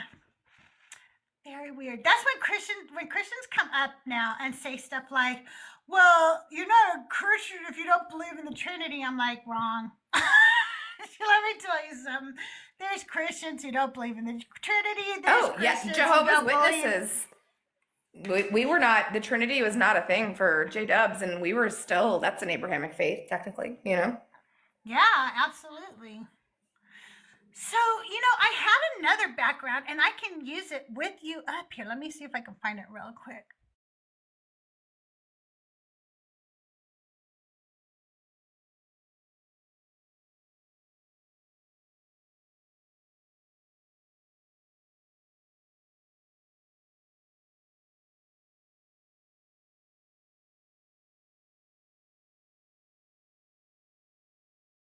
All right. Okay. So, Lauren, can I ask you some questions? I would love that, yeah. Okay. So, you were indoctrinated into Jehovah's Witness, is that correct? Mm-hmm. Correct, yes, as a child. My grandma was like one of the first ones. Her parents in the 1800s were like one of the first ones, and then she was born in the 1920s and kept going. Let me respond to Jared real quick. Jared, I don't know if he was a preterist too. I've never looked into that. He might have been. I guess you could be a Calvinist and a preterist. I think you could be both. But I don't know. I never looked into it. So do you remember? And I know this could be hard since you brought it up that way. I just like to ask just to find out. No, go ahead. I'm open book. I don't care. Do you remember the first time you heard about Jesus? No. Me It was neither. always no. I don't. It was always just there. I was writing a song this week, and I was thinking in the lyrics, I was thinking, I have heard your name more than I've ever heard my own. It's For just real. the truth. I've heard, it's just his name was, it was always there. I've never even thought about that until you asked me, but no, I do not remember that at all. And especially, in the Jehovah's Witness faith, like they don't do Bible study or like any little kid church. Like you go to the meetings and you sit there and you listen, Oh, and wow. you get nothing from it. I remember scribbling on it. It was so boring. There was no takeaway at all. I remember questioning a few things, like internally, because you cannot question them externally. But Yeah, Fee was a Jehovah's Witness too. That's right. Fee was a Jehovah's I Witness didn't know too. that. Yeah, she was. I just thought of that because I was like, wait a minute, Fee was one. So, okay, so do you get baptized when you're Jehovah's Witness? So yes, you do. They don't, not like you would is like a Catherine or a Lutheran, for example, where they do it when you're a baby. They want you to consent to it, but it's heavily encouraged. And after the age of like 8, 9, and 10, that's like the earliest I've seen like children be baptized. Again, highly encouraged. You get a lot more leeway if you are not baptized with the congregation. When you are baptized, there is no leeway. If you stray, you are disfellowshipped, which is like shunned, essentially. Yeah. So I'm fully disfellowshipped now. My mom should not even technically be talking to me, but I'm glad she does. This She does. fellowship is disgusting. yeah, It's it was disgusting. difficult. And it also is one of the things that sort of keeps you from questioning, because you're isolated from your community as a child in school. You're not allowed to participate in the holiday stuff. And again, I was born in the 80s, so like we did that stuff. It wasn't like a thing like they kind of are a little more careful with now. But yeah, no Christmas pageants, nothing like that. I had to sit it all out. And then as you get older and you start to kind of grow up and you realize like, hey, I'm having these questions, or I'm having these feelings, or I'm having these urges to do these things. And if anybody knows, like, that's it. I'm at the back of the class. I can't even eat dinner with my family. I have to sit away from them. It's like literally an Amish shunning. Like it's almost the exact same thing. It's horrible. Like, to think of it, when you really break it down psychologically, what they're saying is if you don't want to lose your whole family and all your community, you're going to shut up and go along with this and lie and pretend that you believe it. Otherwise, you lose everything. That's what you're Oh, going to yeah. do. And I think that is just horrific. It's stupid for them, but it's about money because the more people they can keep in the church, it's about retention. Customer retention is what they call it in retail, but in the churches, that's what it is. It's customer retention. They just want to And keep there's the a money. yeah, there's a lot of other yucky stuff that kind of goes along with it too. Unfortunately, some congregations are better than others, in my opinion, for it. But yeah, I don't know. It's a weird one. I gotta tell you, it's a weird one, and it's funny because so when I talked about my grandma being the one that was like kind of indoctrinated from like in the early 1800s from her parents into the early 1920s when she was born, or I guess the late 1800s from her parents. My mom was a Catholic when she met my dad, and she was converted by my paternal grandmother. And then like a lot of the other Catholic, she's got, a big Catholic family, like 10 siblings. A lot of them converted to Christian Science. So I'm just like, what about Catholicism is making these people, I call it cult jumping. I know that's not necessarily super nice. Like, Oh my God, I love that. That's what it is. It's cult jumping. It's true. That's so funny. I have the not that one. Hang on one second. Let me grab it. I have right here the Science and Health from Christian Science. This is like a 1950s edition or something. No, wait, maybe older. No, 1950s was when she I got it. don't know that much about it. I know my aunt currently right now actually has cancer and is not treating it because they just like don't believe in treating any medical ailments with any kind of like medical intervention. Okay, Jared looked it up, and John Calvin was a partial preterist. Okay, that's interesting. I wonder what partial preterism does. That mean that only like 50% of it is finished? Is he only gonna half come back now? Like, what's going on? Like, what's Is it horizontally partial or vertically partial? Yeah, that's crazy. That is weird though that they how are you a Christian Science and you don't believe in science? Like, you just believe in the science part? How? Yeah, the science part is open to interpretation. I haven't read this yet. It's very weird. I've been showing people this sometimes. Like, so they have these tabs, okay, and they're numbered.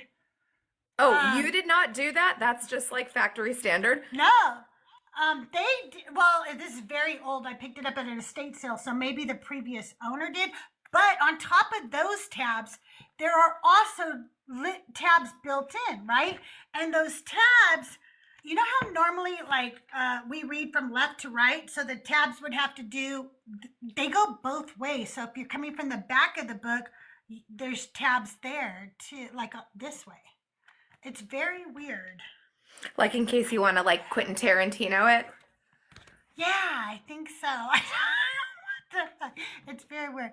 Yeah, like some prophecies have been fulfilled, but not all. Oh, okay.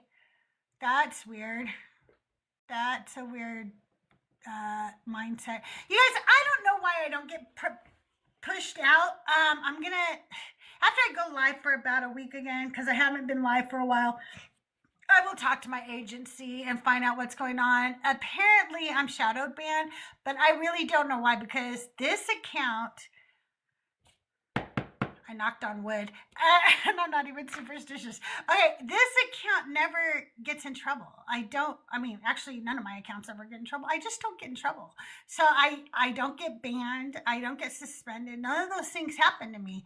So I don't know why I don't get pushed out like I used to. I used to have, 70, 80 people in here by now. And I know other big creators are live, but that also used to not matter. I would still get a pretty good group of people in here. But for some reason, it's just not happening. and I'll talk to my agency. But if you guys can keep tapping the screen, liking the live, sharing out, doing all the good things, and if you're friendly, or it doesn't matter, whoever you are, if you want to come up and talk, hey Archbishop, how are you? Come on up, because Episcopalian is in the house. Come on up and hang out, talk to me. I'm just asking questions. I'm talking to Lauren right now. She's ex-Jehovah's Witness, and I am learning about the Jehovah's Witness because I really don't know a lot about them. My brother and sister-in-law are pseudo-Mormons. I call them that because I don't think I've ever seen them go to temple ever in my whole life. But they call themselves Mormons, and they supposedly belong to one of the Mormon churches in Southern California or something, but literally never seen them go to Mormon church. They weren't raised Mormon. My brother-in-law decided to become Mormon when he was young, a computer science guy, because he found that if you are part of the Mormon church and you ever need a job, they will help you find a job. They will call one of their members and say, employ this man. And the reason they'll do that is because they want your money. If you are not employed, they cannot get money from you. So they like to The make sure. JWs, same thing. They're very similar in that way. They like to help each other out. They scratch each other's backs. Mm-hmm. Yeah, absolutely. Abso-freaking-lutely. Have you guys seen that lady calling the churches and stuff trying to get the baby formula? Yeah, And then nobody would give it to her. I am so tempted. I really think every person should make a video of themselves calling their own church. I feel like calling my old church and just seeing, would you? Because I know what happened when I gave somebody baby formula when I worked there. I was part of the outreach committee, and I got a phone call from a woman who needed diapers and baby formula. And I looked at our outreach, but we had the whole budget, and then there was discretionary funds for situations like this. We had so much money. And I was like, yeah, all right. Well, $60 do. I can go buy you some diapers and formula, and you can pick it up here, or if you want, you could just come by. I can give you some cash so that you could go get some yourself. Whatever's easier for you, just let me know. She was like, okay, I'll just come by and pick it up. I said, all right, I just got to call some people so I can get the cash for you out of the account or whatever, and then you can come by and pick it up. I got yelled at because how dare I? This woman was obviously just going to go use this for shrugs, and alcohol. I don't know. I'm trying to mask the words. And I was like, you don't know that. The fact that she first was like, can you just provide me with some, makes me believe she really needed it, because she didn't care if I went and bought it and brought it by her house. It was just easier for me to have her just pick up the cash. That was the only reason we were doing it that way. And they made me feel really horrible about what I had done. And I actually was feeling good about what we were doing. And then they made me feel horrible until the pastor's wife came over to me. And I will tell you, if there was ever a real Christian in the whole world, it was this woman. This woman is the only real Christian I have. I mean, of what I thought a Christian was, because now I know they're all real Christians, okay? But of somebody who was loving, who had grace, and that's what I thought Christianity was. So if it represented my ideal picture of a Christian, it would be her. She said to me, God told us to feed the hungry. That's what he told us to do. And that's what you did. Now, if that woman takes that money and uses it for something else, that's between her and God. That's not something you've done wrong, because you did what God called you to do. Now, she's got to do what God called her to do. And she needs to be obedient at that point. And I was like, thank you. She made me feel so much better. But obviously, I don't believe that God called me to do any of that now. But at the time, it did make me feel better. Okay, so you're growing up Jehovah's Witness. do you remember any time when you were younger that you questioned it at all? Oh gosh, 100%. My first question. Okay, so I don't know, like I said, how familiar you are with the religion, but they do not believe that every single person that is like, one of God's sheep that passes goes to heaven. They believe that we'll be sort of in an eternal slumber until the resurrection and will be resurrected into a new Eden. They call it the paradise. But there will be, and I don't think that this is the only religion that talks about the 144,000, but correct me if I'm wrong. Okay, so they believe 144,000, they call them the anointed, will rule with Jesus side by side with him in heaven. And this is from like everybody that's ever been alive to everybody that ever will be alive until Revelation passes, right? So there was a guy in our congregation when I was little who was one of the anointed. And I was like, what? Like, how do you know? Like, how does anybody know? Like, but you can't say that. And I just remember my sister, she's 2 years younger than I. And I just remember talking to her and being like, what the fuck happened to everybody to make them believe this? Like, what the hell? Right? It is crazy. I remember Fee talking to somebody who thought they were about the 144,000 one time. And she was just like, there have been billions of people. What are you talking about? Right. Like, what are you talking about? Also, like, that's it. What an arbitrary number. How did you guys fucking come up with that? Like, it's so ridiculous. It's so arbitrary. Oh my goodness. Yeah, co-ruler zombified. Isn't that weird? Okay, so you question things at a young age. Did questioning of scriptures, of the whole ideology, did that continue as you grew up? Honestly, like as I got older, I started to care less and less about what it said. I just was just kind of like, whatever. My dad had kind of what they call quote unquote fallen away. I do remember asking when that happened because they will just be like, well, you're either a sheep or you're a goat. And I remember asking my mom, is dad a goat? Because he kind of quit going and he'd sort of fallen into like, shrugs and stuff like that. So yeah, he died when I was pretty young. I'm sorry. Oh, that's okay. It's been dealt with emotionally, but Yeah. yes.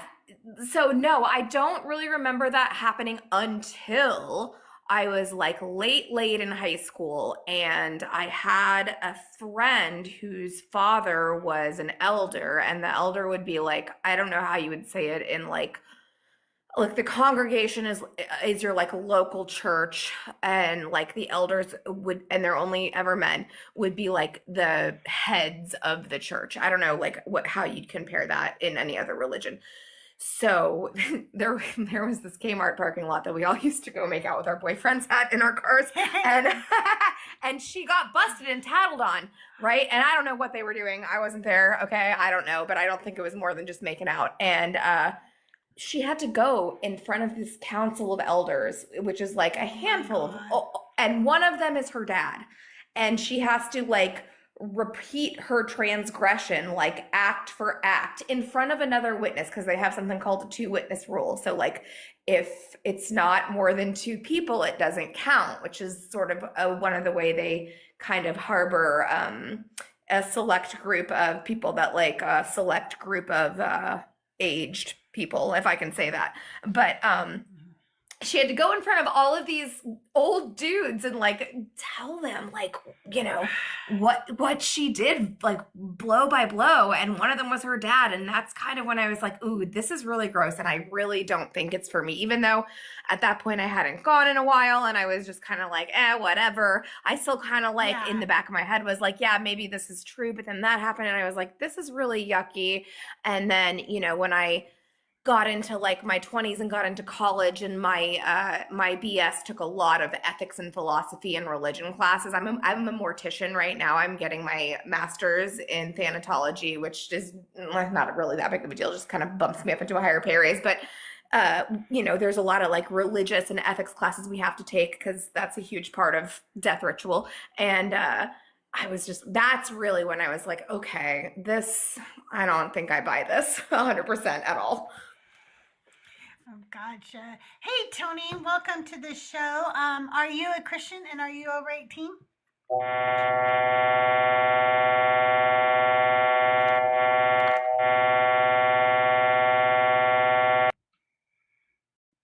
That's weird. Like, can you imagine that you sit there quietly waiting to do that? You join a live that just simply says, I'm an atheist. Can I ask you some questions? And then wait. He waited, Lauren, for you to finish your story. I don't know. I thought it was That's connected weird, to Tony. the fax machine. I don't know. What was that, Tony? What was that? Did you do that on purpose? Was that an accident? What was the point? I don't understand. If this is Tony, first tell me in comments whether you meant to do that or not. And I'm going to have you repeat it. Like, I don't want a second round of air horn in my ear. Honestly, Okay, if that you didn't? wasn't Okay. digital, it was impressive if it wasn't digital. Hey, I Sounded didn't like hear an the air noise on my horn. side until I saw the when you get kicked out, it Okay. runs for like 30 seconds or like 10 seconds, and you can hear whatever was Yeah. happening. I didn't hear the noise until I heard it afterwards.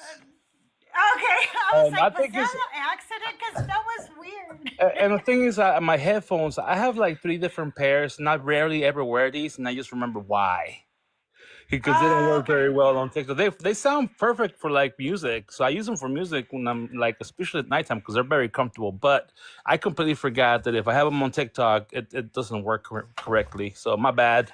Oh, that's fine. That's fine. I have some earbuds that I just found out. If I plug them in and try to talk to you, it makes that noise for you. I don't hear it either. So I get it. That's why I didn't like ban you or anything, because I was like, that could have totally been an accident. But Yeah, sometimes it's on purpose when people do stuff like, anyway, hey, Tony, are you a Christian and are you over 18? I am not a Christian. I used to be a pastor, and I'm 45, so I'm well over 18. Okay. So do you mind if I ask you questions? Well, go ahead. I might not Okay, I answer was them, just talking to, that's okay. I'm not going to ask you like personal questions. I'm just learning about like people's paths, how, like what they. I hate saying spiritually because I personally don't believe in like souls or spirits or anything, but that's kind of what we call them. They're spiritual paths in life. I like to ask questions about them. So, did you grow up in a church or religion? Yes. Do you remember, and most people don't, but I'm just wondering, I like to ask this question. Do you remember the first time you heard about Jesus? Yes. Oh, really? Can you tell me about it? Because nobody ever remembers this if they grew up in church. They're like, no, I don't remember. I'd love to hear it. Well, I grew up in my childhood as a Catholic, and growing up, I was raised in Mexico City, uh, and at age 6, you have your first communion, which is you learn about things in the church, and you have to pass a test, and then you have to go to the front of the church, and the padre will pray over you and teach a lesson about how you have to serve God. Nobody really pays attention. It's just you go there because it's just what you are used to do when you go to church with your Yeah. family, and that's the first time because I had to study for that, and I had to learn about all that stuff and actually pay attention because I've been going to church all my childhood, but I really didn't care. It's just, Yeah. I just went because it was what my family did, and it didn't seem like a bad thing. All right, cool. So you grew up Catholic. So do you mind me asking what are your beliefs now? I'm an atheist. Okay, so do you remember as a child ever questioning any of this? Yes. Do you remember some of the questions that first came to your mind? Yes. What were they? What's up with Revelation? I said exactly. That's exactly what I asked the padre. I must have been maybe 12-ish, 13. And no, I had that question, like, because I mean, I had a, my family had a Bible, so we could, read it and whatever. And so when I was, looking through it, respectfully, I went ahead and asked, hey, what's up with this book? What no, about this. You work for the book, so what's up? He told me not to worry about it. That was not for me to understand, and that, it's just something that would scare me. That's what he said. He told me, don't worry about it. It's something that will scare you, and I wouldn't understand it. And so that was the first time that I questioned my beliefs. Yeah, Um, because yeah, but I do you as a remember kid, about how old you were? like I said, I was probably like 12, 10. No, like it was when I was in my preteens. Yeah. And I remember it was the first time I questioned, is this real? I mean, how would a God not allow somebody curious about him, to understand his story, or be blocked like that? Kind of like like you've been blocked. Yeah, exactly. I remember just having like so many questions, but I don't think I asked them because I think I figured out early on that they didn't want you to ask those questions, so don't. So as I got older, I would go and ask my youth pastors and stuff as if like I was asking for a friend. So what can I tell her? Because she said this. Like, Yeah. what is and what I didn't know was I was asking him for apologetics, right? So then whenever I had questions, I did turn to apologetics because I was confused. I thought people who were apologists were people who were Bible scholars. I didn't realize they were people who made up excuses for the bad shit in the Bible Yeah. or the confusing shit in the Bible. I didn't understand that. So I always turn to them. Okay, so do you remember, like, how old were you? Okay, so you become a pastor. Are you a pastor? Like, what denomination of a pastor did you become? The senior pastor for the Spanish side of the church that didn't have a Spanish pastor or Spanish church. So Oh, that's really cool. That's really cool. And how old were you when you did that? Oh, Lauren, you could cut in 30. anytime you want. You could cut in anytime you want, Lauren. Oh, I just am not trying to interrupt Tony because it was just a total squirrel thought that I had about something you asked me prior to. So, Oh, that's okay. Before I forget, deacons is another way to talk about elders, and there's also bishops, and this is in Yeah. all different kinds of sects, like different denominations have different types of elders and things of that sort. Yeah. True. So that's one thing that you guys were talking about earlier, and I didn't want to interrupt. And then when I finally got to talk, the damn thing went crazy on us. That's It was- okay. Okay, Lauren, what were you gonna say, Lauren? And then we'll get back to Tony. oh yeah, just real quick, one of the things that you were asking me, like, when was I like questioning? One of the things I questioned was like, why am I not allowed to question? If the truth is the truth, wouldn't every question answered lead me back to the truth? Why is this so bad? And if Jehovah or God or Yahweh or whatever you want to call the God of the Bible blessed me with this thinking mind, why wouldn't he want me to exercise it?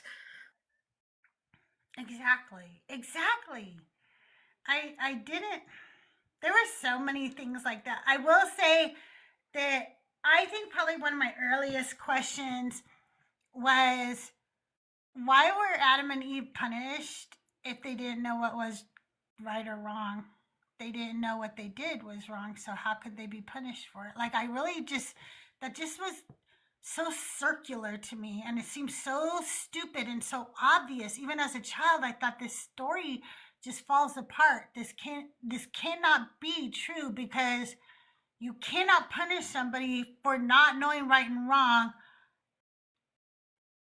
and say they did something wrong. That doesn't make any fucking sense. But so weird or dumb. I never questioned. The plot holes are vast. They really are. So okay. So Tony, I'm sorry. How old were you when you became the pastor? Do they call it a pastor or a priest in the Catholic Church? Well, Or do they call it both? I wasn't called to be a Catholic priest. I was called to be a Pentecostal pastor, Oh, cool. and That's cool. I went to seminary in Free Evangelical College, and it's somewhere up there in Chicago, but it's one of the suburbs. I can't remember which one it was. But anyway, it was up there where I went to school for this. I didn't become a pastor because I, say, hey, I'm a pastor. I have the knowledge, make me a pastor. No, I went to church and I played in the music ministry for several years.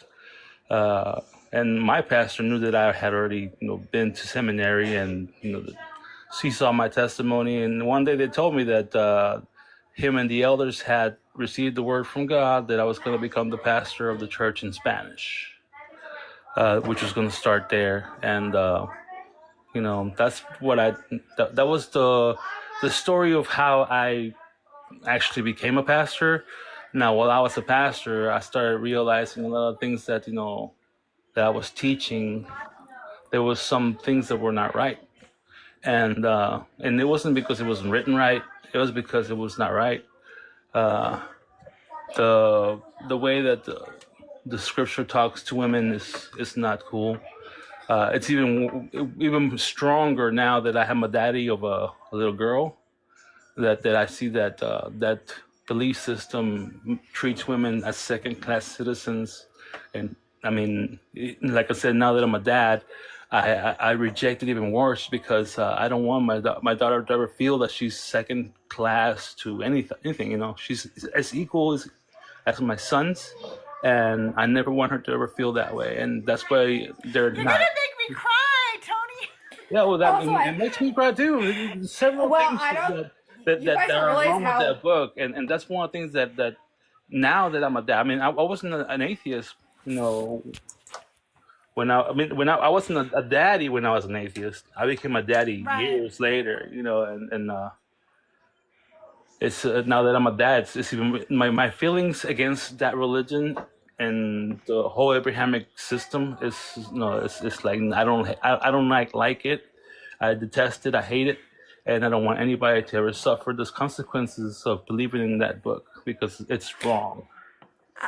As a Latin person, I can appreciate that so much. I don't know what you would call it in Mexican and Puerto Rican. We call it machismo, and it's really, really harmful to women. Yeah. And it's just a cultural thing. So like for you to not be machismo with your daughter is like I really appreciate it as somebody who was treated that way as a child and a woman.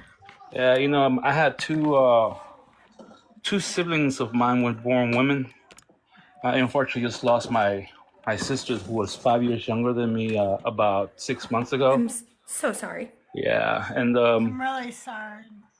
yeah, I'm sorry too. But what I'm bringing up this is because my other sibling that was also born female is my little brother now, and I love him to death. And this book also treats him as some kind of like monster or whatever, when the real monsters are the ones that don't tell the truth about how a lot of things that are supposed to happen while you're alive as a believer don't happen. But they do always, proclaim the bad things that are going to happen to you if you don't listen to us and pay us your tithes. Yeah, exactly. Yeah, you guys put a W in chat for Tony and make sure we all follow him because you're cool, dude. I really like you. I appreciate you coming out this morning. They want me to show you my song, okay? I'm gonna play a song for you right now because it's for the women, and I think you'll enjoy it for your daughter, okay? Okie doke. It's called Ex Parte. I'm gonna play it. Oops, sorry. I stopped it.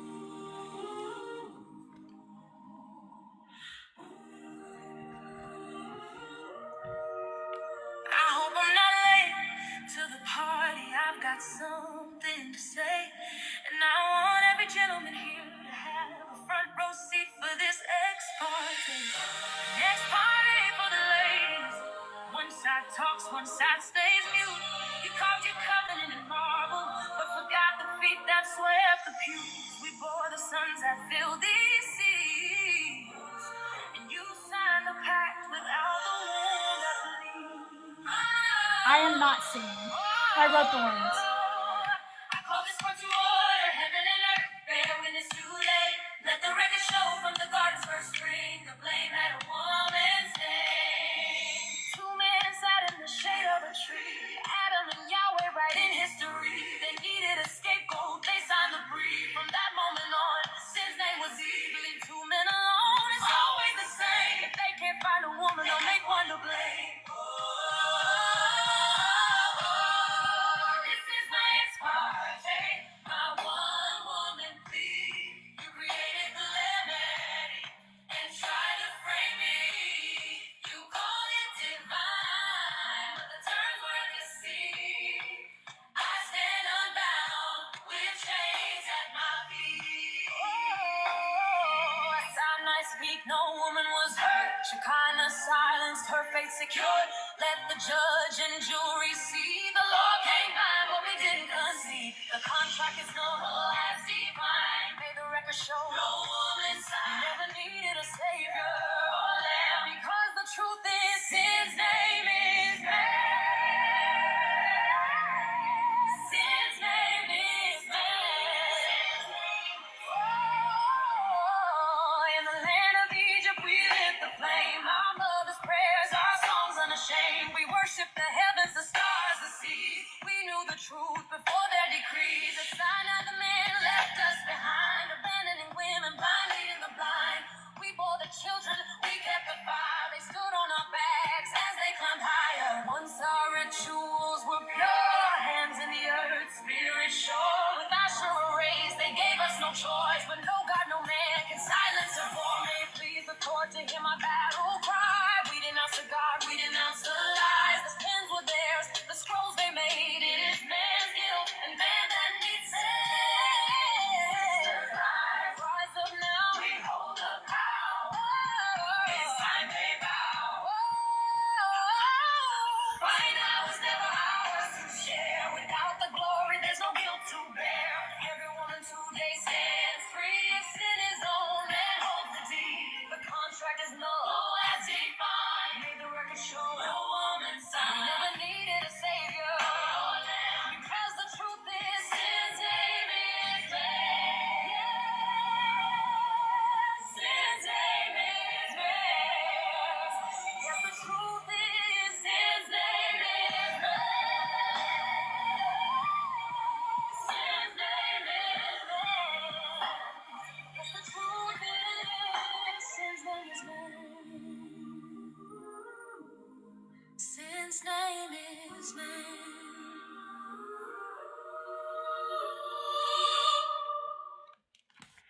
That was written for your daughter, for me, for Lauren, for all of the beautiful women, and for your sister, who is for all of the ladies, because we never signed the covenant. They told us that you don't get to come up at Mount Sinai. Stay away. Don't even touch us.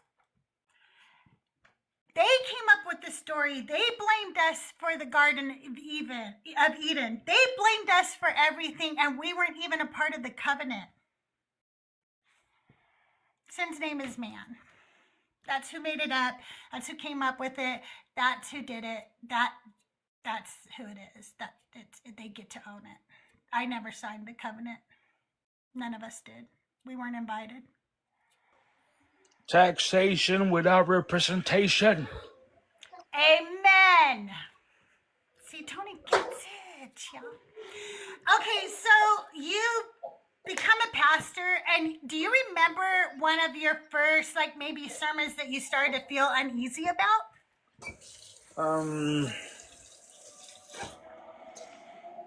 Well, finding out about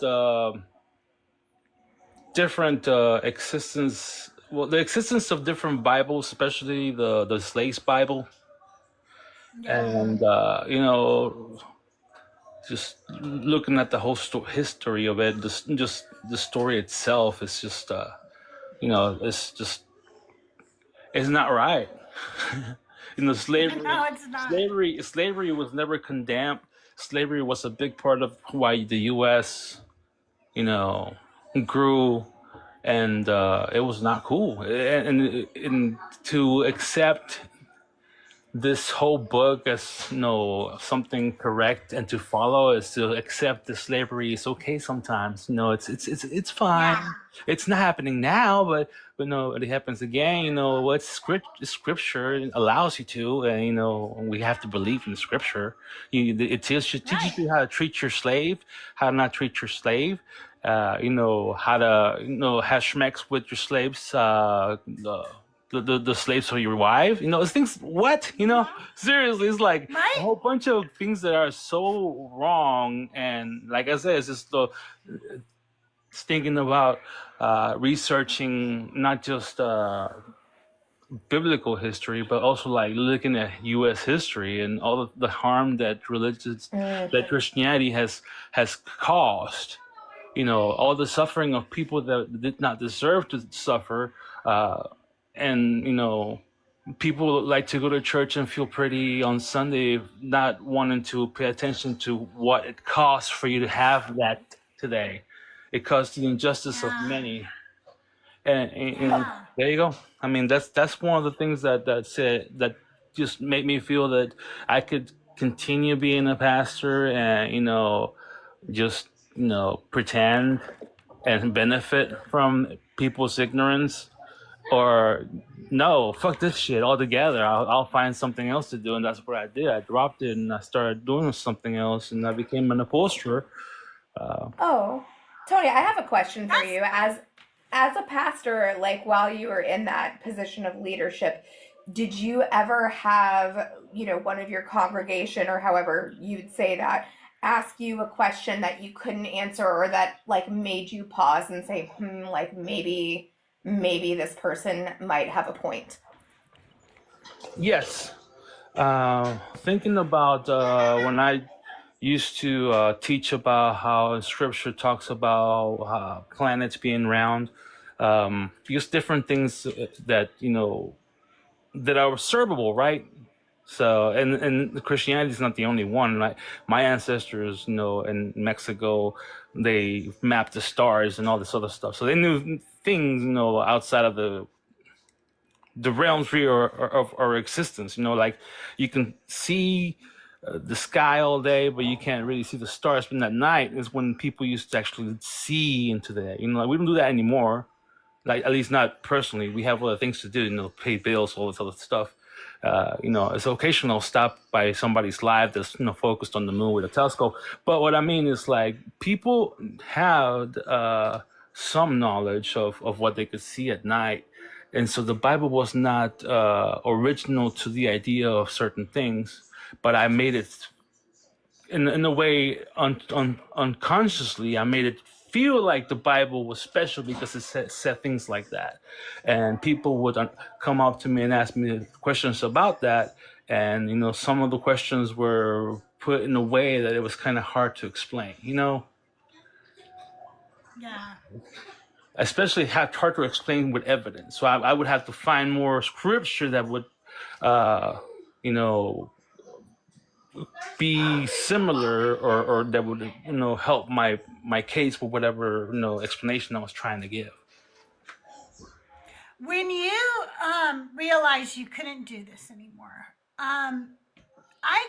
okay, so for me, it was very difficult. Like I didn't want to not believe anymore. Like I wasn't making some choice. I just started to realize I don't think you fucking believe anything of this anymore. I think you're going through just the emotion, like going through the motions of it, not the emotions, the motions of it because that's all you've ever known. But I don't think you believe this anymore. But I wasn't at that time. My living was not tied up in that, and it was already hard for me because my community was. So, what was that like for you having your livelihood? Were you married at the time or anything? Did you have to go to your wife or a significant other and say, I don't think I could do this anymore. What was that like for you, if you don't mind sharing? Oh, you're fine. Yeah, I was married, and when I made the decision and I spoke with her, she was like, "Nope, you have to be, you have to keep being the pastor, or I'm not gonna want to be with you no more." And so, in a way, I was mad, and we broke up, and I did try to get the relationship back on track. Went to counseling, and the counselor, sent invitations to her, and she never showed up. She, because I asked, and she said she'd think about it. But anyway, long story short, that was my first marriage. Yeah, I got you. Uh, I am very lucky. When I came to Doug and told him, he ended up staying with me, but very lucky because I'm the one who also made him become like such a devout Christian, because he was what I like to call an Easter and Christmas Christian. So he was a Christian. He called himself a Christian, but he never went to church unless it was Easter or Christmas. We What I call mean? the CEOs is Christmas and Easter only. Oh, I love that. I'm going to start calling him that. I love that. So he was the CEO. Yes, his magic knew right away. And so, but I made him like, I was like, we have to be really into this because we have children and we have to think about their salvation now. And so, we became, elders in the church and worked for the church and things like that too. I was a youth group pastor. I was a Bible study teacher. I was on the board of elders. He was on the board of elders. I've served on the outreach. He served on the men's, committee, whatever it was. I forget what they called it. And made him go full on into it. And then eventually came up to him and said, "Hey, yeah, so guess what? I don't believe this anymore." And he was like, it was very hard. I'm making it like I'm condensing this story down, but I would say that it was a very difficult year because he sat in cognitive dissonance in that year, trying to understand how I went from being one of the most devoted Christians he'd had ever met in his life to becoming a person who is like, fuck this God, and not afraid to say that. Like he was like what? He couldn't understand. But now I think that he still believes that maybe an entity of some sort created everything, but he doesn't believe that that entity does anything. Like it's not powerful. It doesn't do anything. Oh, can I ask you a personal question about your in-laws? Because, so my husband so he, like I said, Norwegian descent, but he is from South Texas. He is a Southern Baptist, or was a Southern Baptist. Like parents, like dad, a pastor, head, again, like just like Tony, like head of the music ministry, head of the youth ministry, like still does like insane missionaries in the Baltic Sea every year. And I feel like they totally think it's my fault that my husband Daniel's an atheist. Yeah. Yes, I am actually okay. So some weird things happen around this. I think that Crystal grew a backbone religiously and in her life around the same time. You know what I'm saying? So around the same time, we had some issues with some people on Doug's side of the family. And Doug and I have always been like this. This is just who we are. I said, I don't want nothing to do with them anymore. I'm not going to any of the family events. I don't give a fuck what you do. You do whatever you want to do. They're your family. Like, I am not going to be mad if you go, like, spend time with your family. I don't care. They're your family. But I don't have to. I'm not going to. Like, I refuse. I would tell you guys all this silliness, but it's just such stupid shit. But I don't mean it's stupid shit that I had boundaries. I'm saying what they did to me was so weird and stupid that I just couldn't do it anymore. I was just like, whatever. Okay. So they've always been awesome towards me. However, they do send me they asked respectfully, and I always say yes. They send me like a daily scripture every day, and I'm just like, God. okay. Oh, and sometimes it's so wild too. Oh no! It's why I should start screenshotting them and just posting them because it's like, Yes, like yes. if you love God, like everything is good, but if not, you will burn. And then it's just like love you, and I'm just like, oh, okay. Like You should post them in my Discord. I have a channel in my Discord that is fan mail, and that's where but it's actually like everybody who hates me, I post what they send to me. So you can post your fan mail there too. So what they did was this, like, we moved away. We lived in Kansas for a really long time. Then we moved back to California. And when we moved, there's 3 brothers. Doug had 2 brothers. And so there's 3 sister-in-laws. And so we would do Christmas over at one sister-in-law's house, and then, Thanksgiving and then Christmas, right? And I was like, hey, I want to do like Thanksgiving sometime. And they were like, no. This person does Thanksgiving. And I was like, what? What do you mean, no? What? But then that person got cancer and she died. And I loved her very much, so that was sad. But that meant that we weren't doing Thanksgiving at that house anymore. So her daughter started doing, which cool, that's fine, right? But it went to her daughter, and I said, hey, I'd like to do Thanksgiving at my house sometime. And it was like a little fight. So I didn't fight with it every year or anything, but one year when we were buying a brand new house, the house I'm in now, she said, hey, I don't have room to do Thanksgiving. I'm moving into a small condo and I don't have room to do Thanksgiving. So we're going to like cancel this year. I go, can we do it at my house this year? I'm buying a new house. Plus at the time I had my own business and I had this huge 5,000 square foot warehouse. And I was like, if we had to, we could also do it at the warehouse because I have folding tables there. I could set up tables and chairs and everything, but I'd like to do it at my house because I won't have any furniture yet. So I could put tables in the great room. We can set it all up. It could be just a really good time and everything. She said, sure. And then she went, it's so weird. It's so weird. And secretly planned an entire Thanksgiving at her condo, told everybody to come to her Thanksgiving and not mine. And then on Thanksgiving, nobody came to my house and we weren't invited to her house for Thanksgiving either. So why would I want to... It's so weird, right? What? Like, and we were very close. I was her favorite aunt. Like, so I'm telling you, we were so close. I had told her before because I had watched her do weird shit like this to other people. And I had told her, we'll call her Lisa. Okay. I said, listen, Lisa, I've seen what you do to other people. Some of your weird little manipulative things you do to people. Don't ever do that with me because I will not tolerate it. I will just cut you out of my life. That's who I am. So I gave her the warning, okay? Then she did that. And I was just like, I don't want anything to do with your family anymore. They're weird. I can't deal with it. That's weird. See, it's that's hard. So But the worst thing was that Doug stopped talking to them around that time too, because he was like, no, fuck them. Why would they do that to my wife? I don't want anything to do with them either. Then I stopped believing, and of course, like now he stopped believing too. So yeah, they blame me for everything. I've told them a million times, I do not control my husband.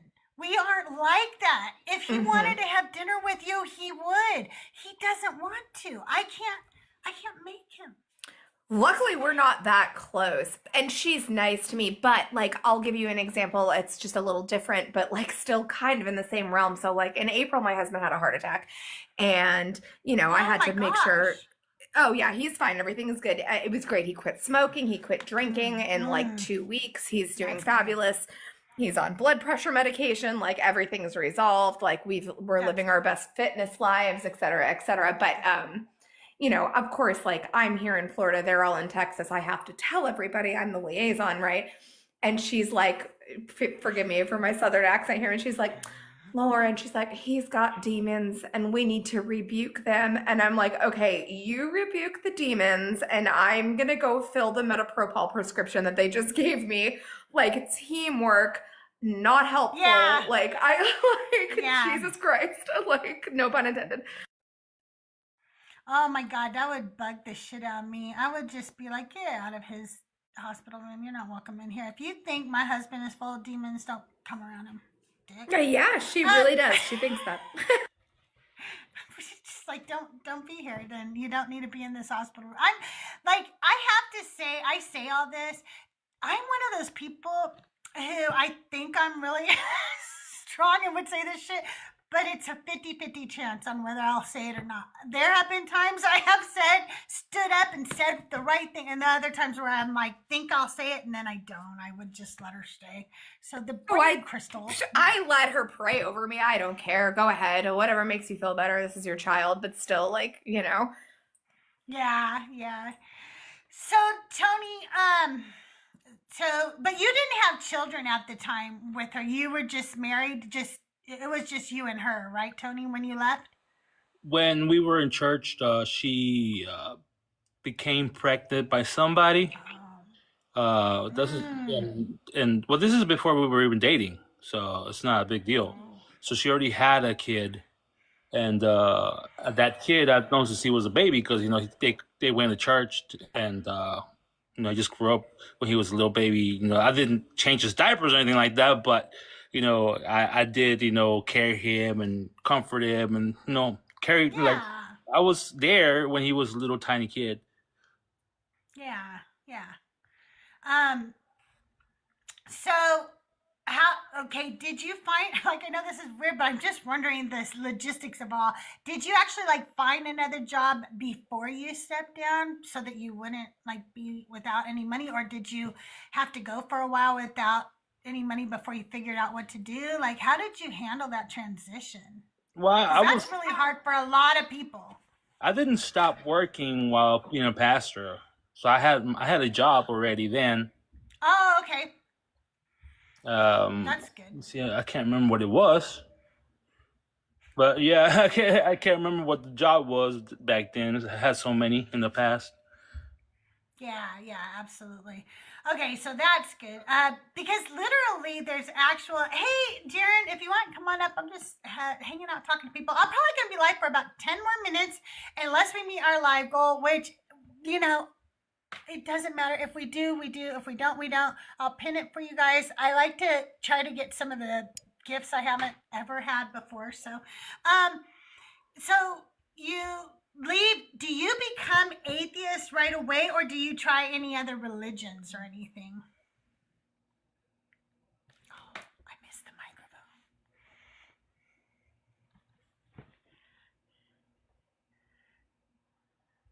Tony? Oh, you asked me? I'm sorry. Yeah. Did you try any other religions or anything, or did you no, just? it was pointless to go to any other religion because I saw the farceness of it. And I mean, even today, I married a pagan, and she does her practice, and they have over here in North Carolina, there's a town where they have property, and they'll gather there sometimes and have coven and. Oh, that's cool. Yeah, I don't go to that, but like every year they have a celebration in the beginning of the summer called Beltane. And they do a celebration at the state park here, Kings Mountain State Park in North Carolina. They rent out the campsite, and they'll do that celebration there. And it's basically the old pagan tradition of wrapping ribbons around a pole. They call it the maypole. Oh, that's cool. And they have other things. To me, they're silly. I don't believe in none of that stuff. Yeah. But I think it's interesting. And as long as it's not a religion that went around colonizing the whole entire planet and doing it by force, I'm good. You can worship nature if you want to, as long as you're not hurting anybody. I'm cool with it. So that's how I feel too. I feel too. Exactly. But I am going to stand up against those that have, gotten to the place where they are today by hurting others and pretending that they didn't do anything wrong because it was part of the scripture. Like, your Bible is the claim, it's not proof of anything. Exactly. Yeah, absolutely. Well, so do you go live and do these kind of conversations? I don't. I really don't. I never wanted to talk about all of this because, it's a part of my life that I wasted. And it was a waste that has harmed others. And I didn't want to be a part of that anymore. I don't like talking about it, but since it's here, I always tell the Christians that get on this lives, like, you guys don't belong here. The Bible tells you to stay away from worldly things. This application is a secular application that was created for entertainment of secular, means. So in that manner, you don't belong here. If your God was real, your God would invent some kind of application that was popular and then use that. But because it doesn't exist, it's been happening with television, and before that, books. People would try to convince you that this book is real and everything else doesn't matter, and that's not right, because everything else does matter. Everything else does have facts behind it. We understand. We might, gravity is something that some people might deny, or whatever you want to call it, but there is actual math and logic behind it. And there's testing. You can, and I always tell people that don't believe in gravity, look, I want you to find the heaviest book in your house, take it with you, sit down on the ground, and then lay flat. I want you to hold the book in front of your face, and then say, gravity doesn't exist, and then release the book and see what happens. But yes, exactly. This is the thing, there's things that we can actually believe in because we have facts, and we can. It's like you can test things, and they repeatedly come up with the same answer. So that there's a fact there. This happens because of that, and this is because of that, and we test it, and that's a factual statement, something that you can actually believe in. Now, the Bible, there's you're not supposed to test it. You shouldn't test God, but God does have a lot of things that are supposed to happen while you're alive, and unfortunately, they don't happen. It's written in some Bibles in red when it talks about apparently Jesus speaking, and he said the greater things, the works that he did, greater things we would do, and that doesn't happen. It doesn't happen. This is a liar. If this God's real, he's a liar. So I'm not gonna believe in a lying God. All right, guys, I'm gonna have to bounce because I got little ones upstairs, and they were watching the movie, and I gotta go check on them. Something to you. I want to say something to you before you go, though, real quick. I want to tell you that when you were indoctrinated into this religion and you did not waste your life, you didn't have a choice on that. That was indoctrination. The fact that you got out shows how fucking, truly compassionate, kind, and amazing you are, Tony. And people in chat are telling you right now how much they love your voice, your perspective, and they want to hear more from you. We would love for you to come back sometime, and also I hope that one day I get to see you live and I get to come up and join your panel, because talking about these things is how we get the change that we want to be. So thank you for being here. You guys, big W in the chat for Tony. Tony, I followed you back. You're amazing. Thank you for being here. I love it. Oh, no problem. And, I like I said, I didn't want to talk about this stuff, but I came here and, for like over a decade, I never spoke to anybody about Christianity unless they asked. If I was working next to somebody who had a cross in their chest and partied and had beers and all, like, every weekend, and don't come at me with your condemning eyes because I'm not a Christian when you don't even follow the book. Yeah, exactly. Well, thank you for that's being why here. I really it's appreciate it. that's why your perspective is so appreciated too. Just because I wish there was somebody that would have told me when I was in my late teens, early 20s, trying to wade through this emotionally, mentally, philosophically, and to have somebody that's kind of been through a few different ones and kind of made it to the top and then come back and said, hey, maybe this isn't for me. I wish I had that perspective. It's funny you say that because that's one of the things, and this is one of the reasons I don't do lives. I actually don't. I've tried it a couple times, but I don't have the patience to debate with people. I just I just give my testimony, and I share the scriptures I know when people are being stupid. And but one of the things I do is I do go around atheist lives and like to encourage everybody that's doing this, because this is very selfless to go around and spread this information that is needed. that we didn't get, like you said, somebody didn't tell me about this, when I was making my Yeah. choices. And you know what? Now that that people are able to speak to each other like this, it's something that's can help a lot of people not be victims to what we had to go through, and victims to a system that's not good. It's not. It hurts people. They want to take away That's women's true. right to vote in the United States because these Christian nationalists, want to like Yep. impose their freaking rule on everybody. So that's not cool. Hey, All this shit. Tony, this is Tony. My friend J.A. Bates is also Tony. He's also an ex-pastor. Tony, meet Tony. Hi. Hello, I've seen Tony around quite a bit. I've never really got to Tony's talk to him though. amazing. Yeah, I like to talk to, I got several friends that are atheists, and unfortunately, it's very draining for some of us to be out here talking with people that don't want to listen to facts and reality, and they get burnt out. So what I like to do is I like to go around and encourage them and tell them how I appreciate the work that they're doing for humanity, because that's it. That's something that we need. We need encouragement. That's something that happened in church too. You give each other encouragement to keep going and in your faith, whatever. Well, this is true. This is people's lives that are at stake of going into this depravity that is religion. So I like to encourage people that are doing this on lives, and that's basically why I don't do them, because I like to go around and one, if there's somebody saying stupid things that are wrong, they're not atheists, but like people that are believers, I will correct them a little bit, and sometimes they get pissed off. I know that when I brought out the whole Slaves Bible and the black pastor's live, he called me a demon, and I don't know what else, but yeah. Yeah. They like to go to the insults. Well, thank you for being in. And like I said, please join me anytime I'm live. It's been a pleasure. I really appreciate Oh, no problem. And It's been good to see you. last thing I'll tell you is I like to tell everybody, be good without a leash. We can be good. Thank you.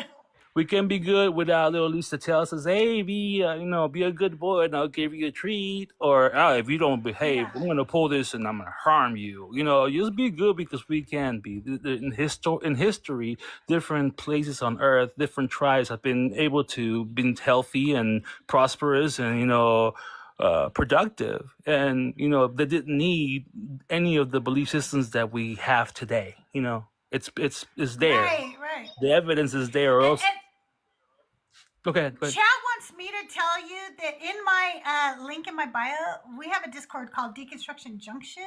Also, my own Discord is in there too. It's absolutely free to join, and there's about 5,000 of us who are ex-believers or people who have deconstructed or help other people deconstruct. So if you want to join, we'd love to have you. Cool. I appreciate it. I'll check it out. Yeah. All right. Sounds good. Have a Bye, good ladies. day. Thank you for being here. You too. Bye. Bye. Hey, Joyful, what's up? Hey, Texas, I see you there.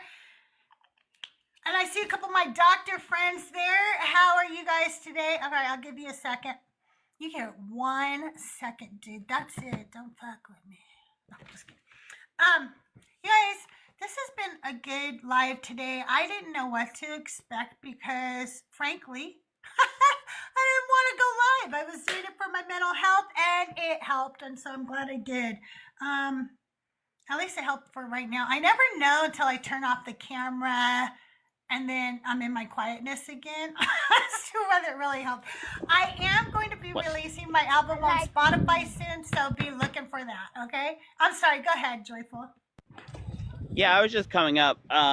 So here in the next couple days, I'm putting together a pretty big video from I Am His Pastor that I need your help with. Because I'm going to be editing together a phone conversation with that lady calling for formula for her baby.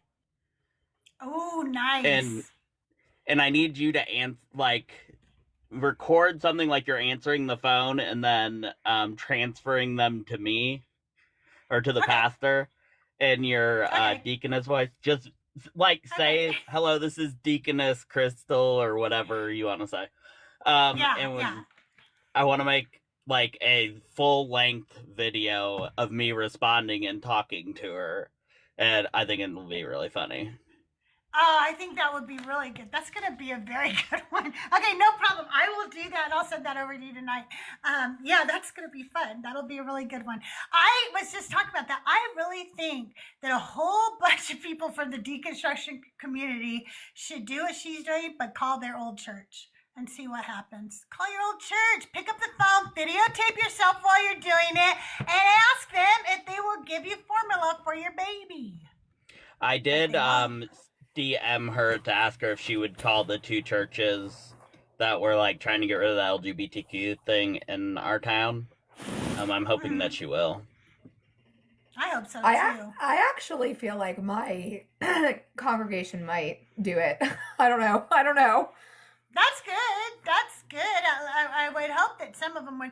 I don't know about my old church now because I've been gone so long. I don't know who runs it. I don't know how they are with their, but when I was there, as I told you, if it hadn't been that I answered the phone that day, that woman would not have gotten formula and diapers. But I answered the phone. I only know because my mom I is got so deep into it, and they're so helpful. And like even me as like when I say full blown atheist, I have like a tattoo of a burning church on my leg. Like wow. Like there's no I think I'm done for. But but they've always been so kind to me and nice. I really do think they might. I kind of want to do it just to see, but I'm definitely gonna have to is star 69 still a thing, or like what's the opposite of star 69? Can block me. Steph forgot all about star 69. Oh shit, star 69. Oh my god. I forgot all about that. That is so funny. For all you younger kids out there, there used to be a time when if somebody called you before we had caller ID, okay, we didn't have no caller ID back then, you would punch stars, what you all call, they don't call it star now. What do they call that? Anyway, you would push star 69 on your phone. And you'd find out who called you. I feel like I just shriveled into a husk. Asterisks. Thank you for me not knowing simple words like asterisks. Yeah, when you guys want to know how old I am, this is how old I am. Okay, this is how old I am. When I was a kid, there was a number you would call to find out what time it was. If you wanted to set your clocks to the the clock. That was around when I was young. Okay, it was. Okay, well, a lot of people wasn't. So you would pick up the phone to call it, but you could hear, it was a party line. So you could yell out, your phone number into the abyss, and other people would hear it, and then they would call you, and you would, meet people. Wait, did your phone number start with a letter, Crystal? Did your phone number start with? Okay. No, my parents. Some people's did. Yeah, my parents did that, but mine, we had area codes. But I will tell you that when I was a kid, this is how old I am. When I was a child, they switched it at one point. In California, there was too many phone numbers, so they had to give everybody new area codes, and they broke up, and we all got new area codes. We used to have 3, and we went to 100 or something. So we did that too. We changed ours. Okay. It's so wild. It was wild. And then at that time, if you called anybody outside your area code, it was considered long distance. Even if they were across the street from you, if it wasn't the same area code, then you got charged long distance. So then telephone companies started coming out with plans, and they would brag that it was 10 cents a minute. It's only 10 cents a minute to talk to you. Bitch, she lives across the street. Why do I have to pay 10 cents a minute? And when I tell kids that nowadays, they're like, you paid 10 cents a minute to talk on the phone? And that was just a regular phone call, literally.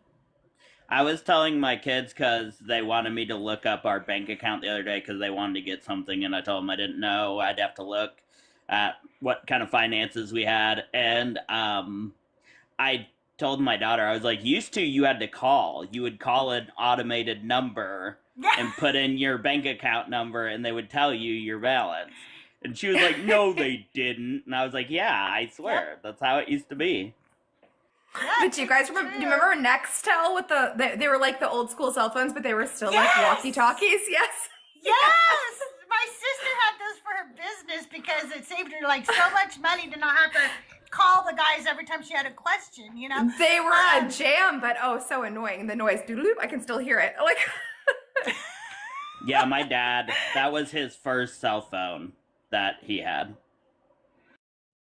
We used to also have to call the movie theaters to find out what time the movies were and what was playing. These We are had the to listen movie to it. times. Yep. In theater one, we will be showing Sleeping Beauty at 1:10, 4:27. Like, what are those times? Why aren't you just starting on the hour? Why are they weird times? Anyway, yeah, those were the days, you guys. I'm old as fuck, okay? Anyway, You used to have to pay for internet, use a disc for your internet too. I told my kids about that. Oh, they used to send it to you in the mail with like 25 free hours. Remember? Yeah. yes. I remember, do you guys remember when you had to update your web browser that you had to like leave your computer on because it was going to take like at least 16 hours just for it to update like your web browser? Or downloading the new Windows would take like a whole day. Yes.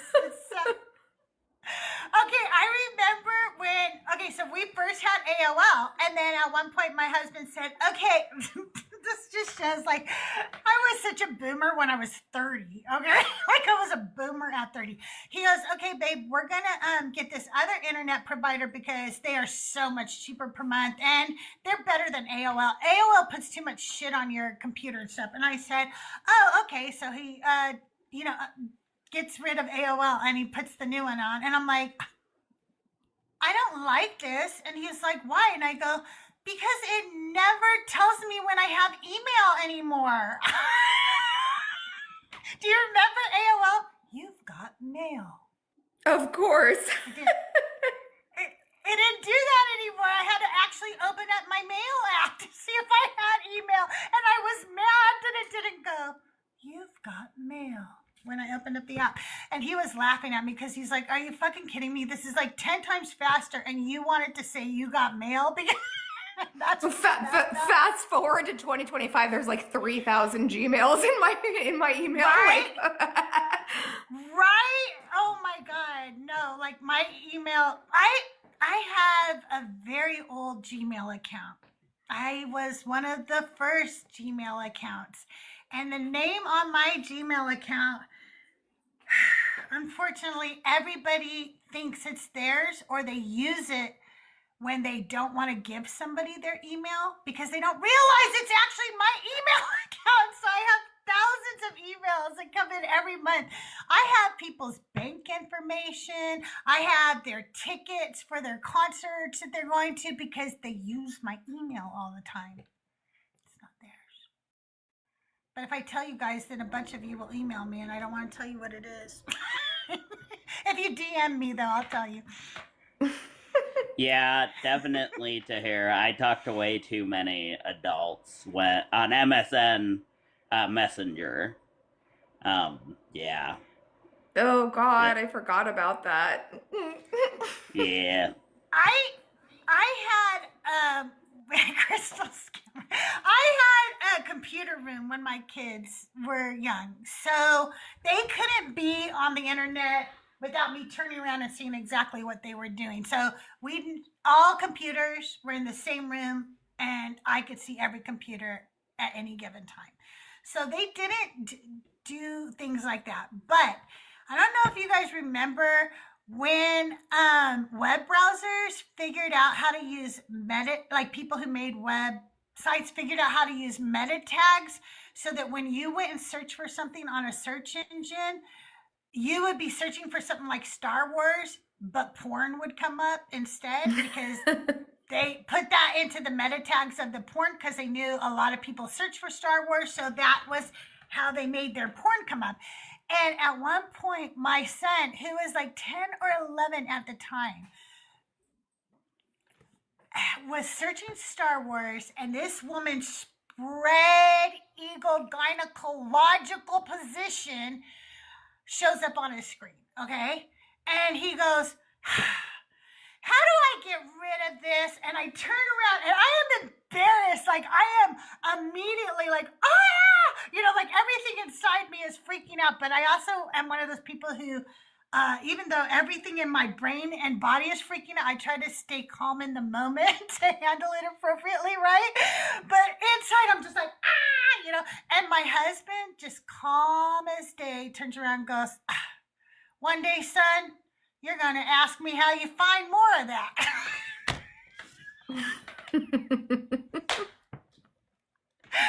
Anyway, we went and got rid of that and got rid of that browser. He didn't miss a beat. He was like, one day you're going to want me to tell you how to get some more of that. He wasn't wrong. No. But, yeah. That's why I've got to go, Crystal. Thanks for having me up. I gotta go too. You guys, Love make ya. sure you follow Jay Debates. Thank you. He goes live every Tuesday or every Monday and Thursday. I think he's gonna be switching to Tuesday coming up soon. So make sure you're following Joyful JA Debates. Lauren, thank you for coming up. I appreciate you too. Tony, again, thank you for joining me. You guys, thank you so much for being here. Thank you for all the likes, the shares, the gifts. I really appreciate you. I'm going to go ahead and shut down for today. I will be back tomorrow with Non-Believers Bible Study. We are in Numbers somewhere, I don't know, like 19, I think, somewhere around there. Okay, so join me tomorrow for Non-Believers Bible Study. And thank you for being my online therapy today. You really helped me. Is there somebody we should go and raid? I know there's like just 20 of us in here, but should we raid somebody? Let me see who's live. Who is live right now?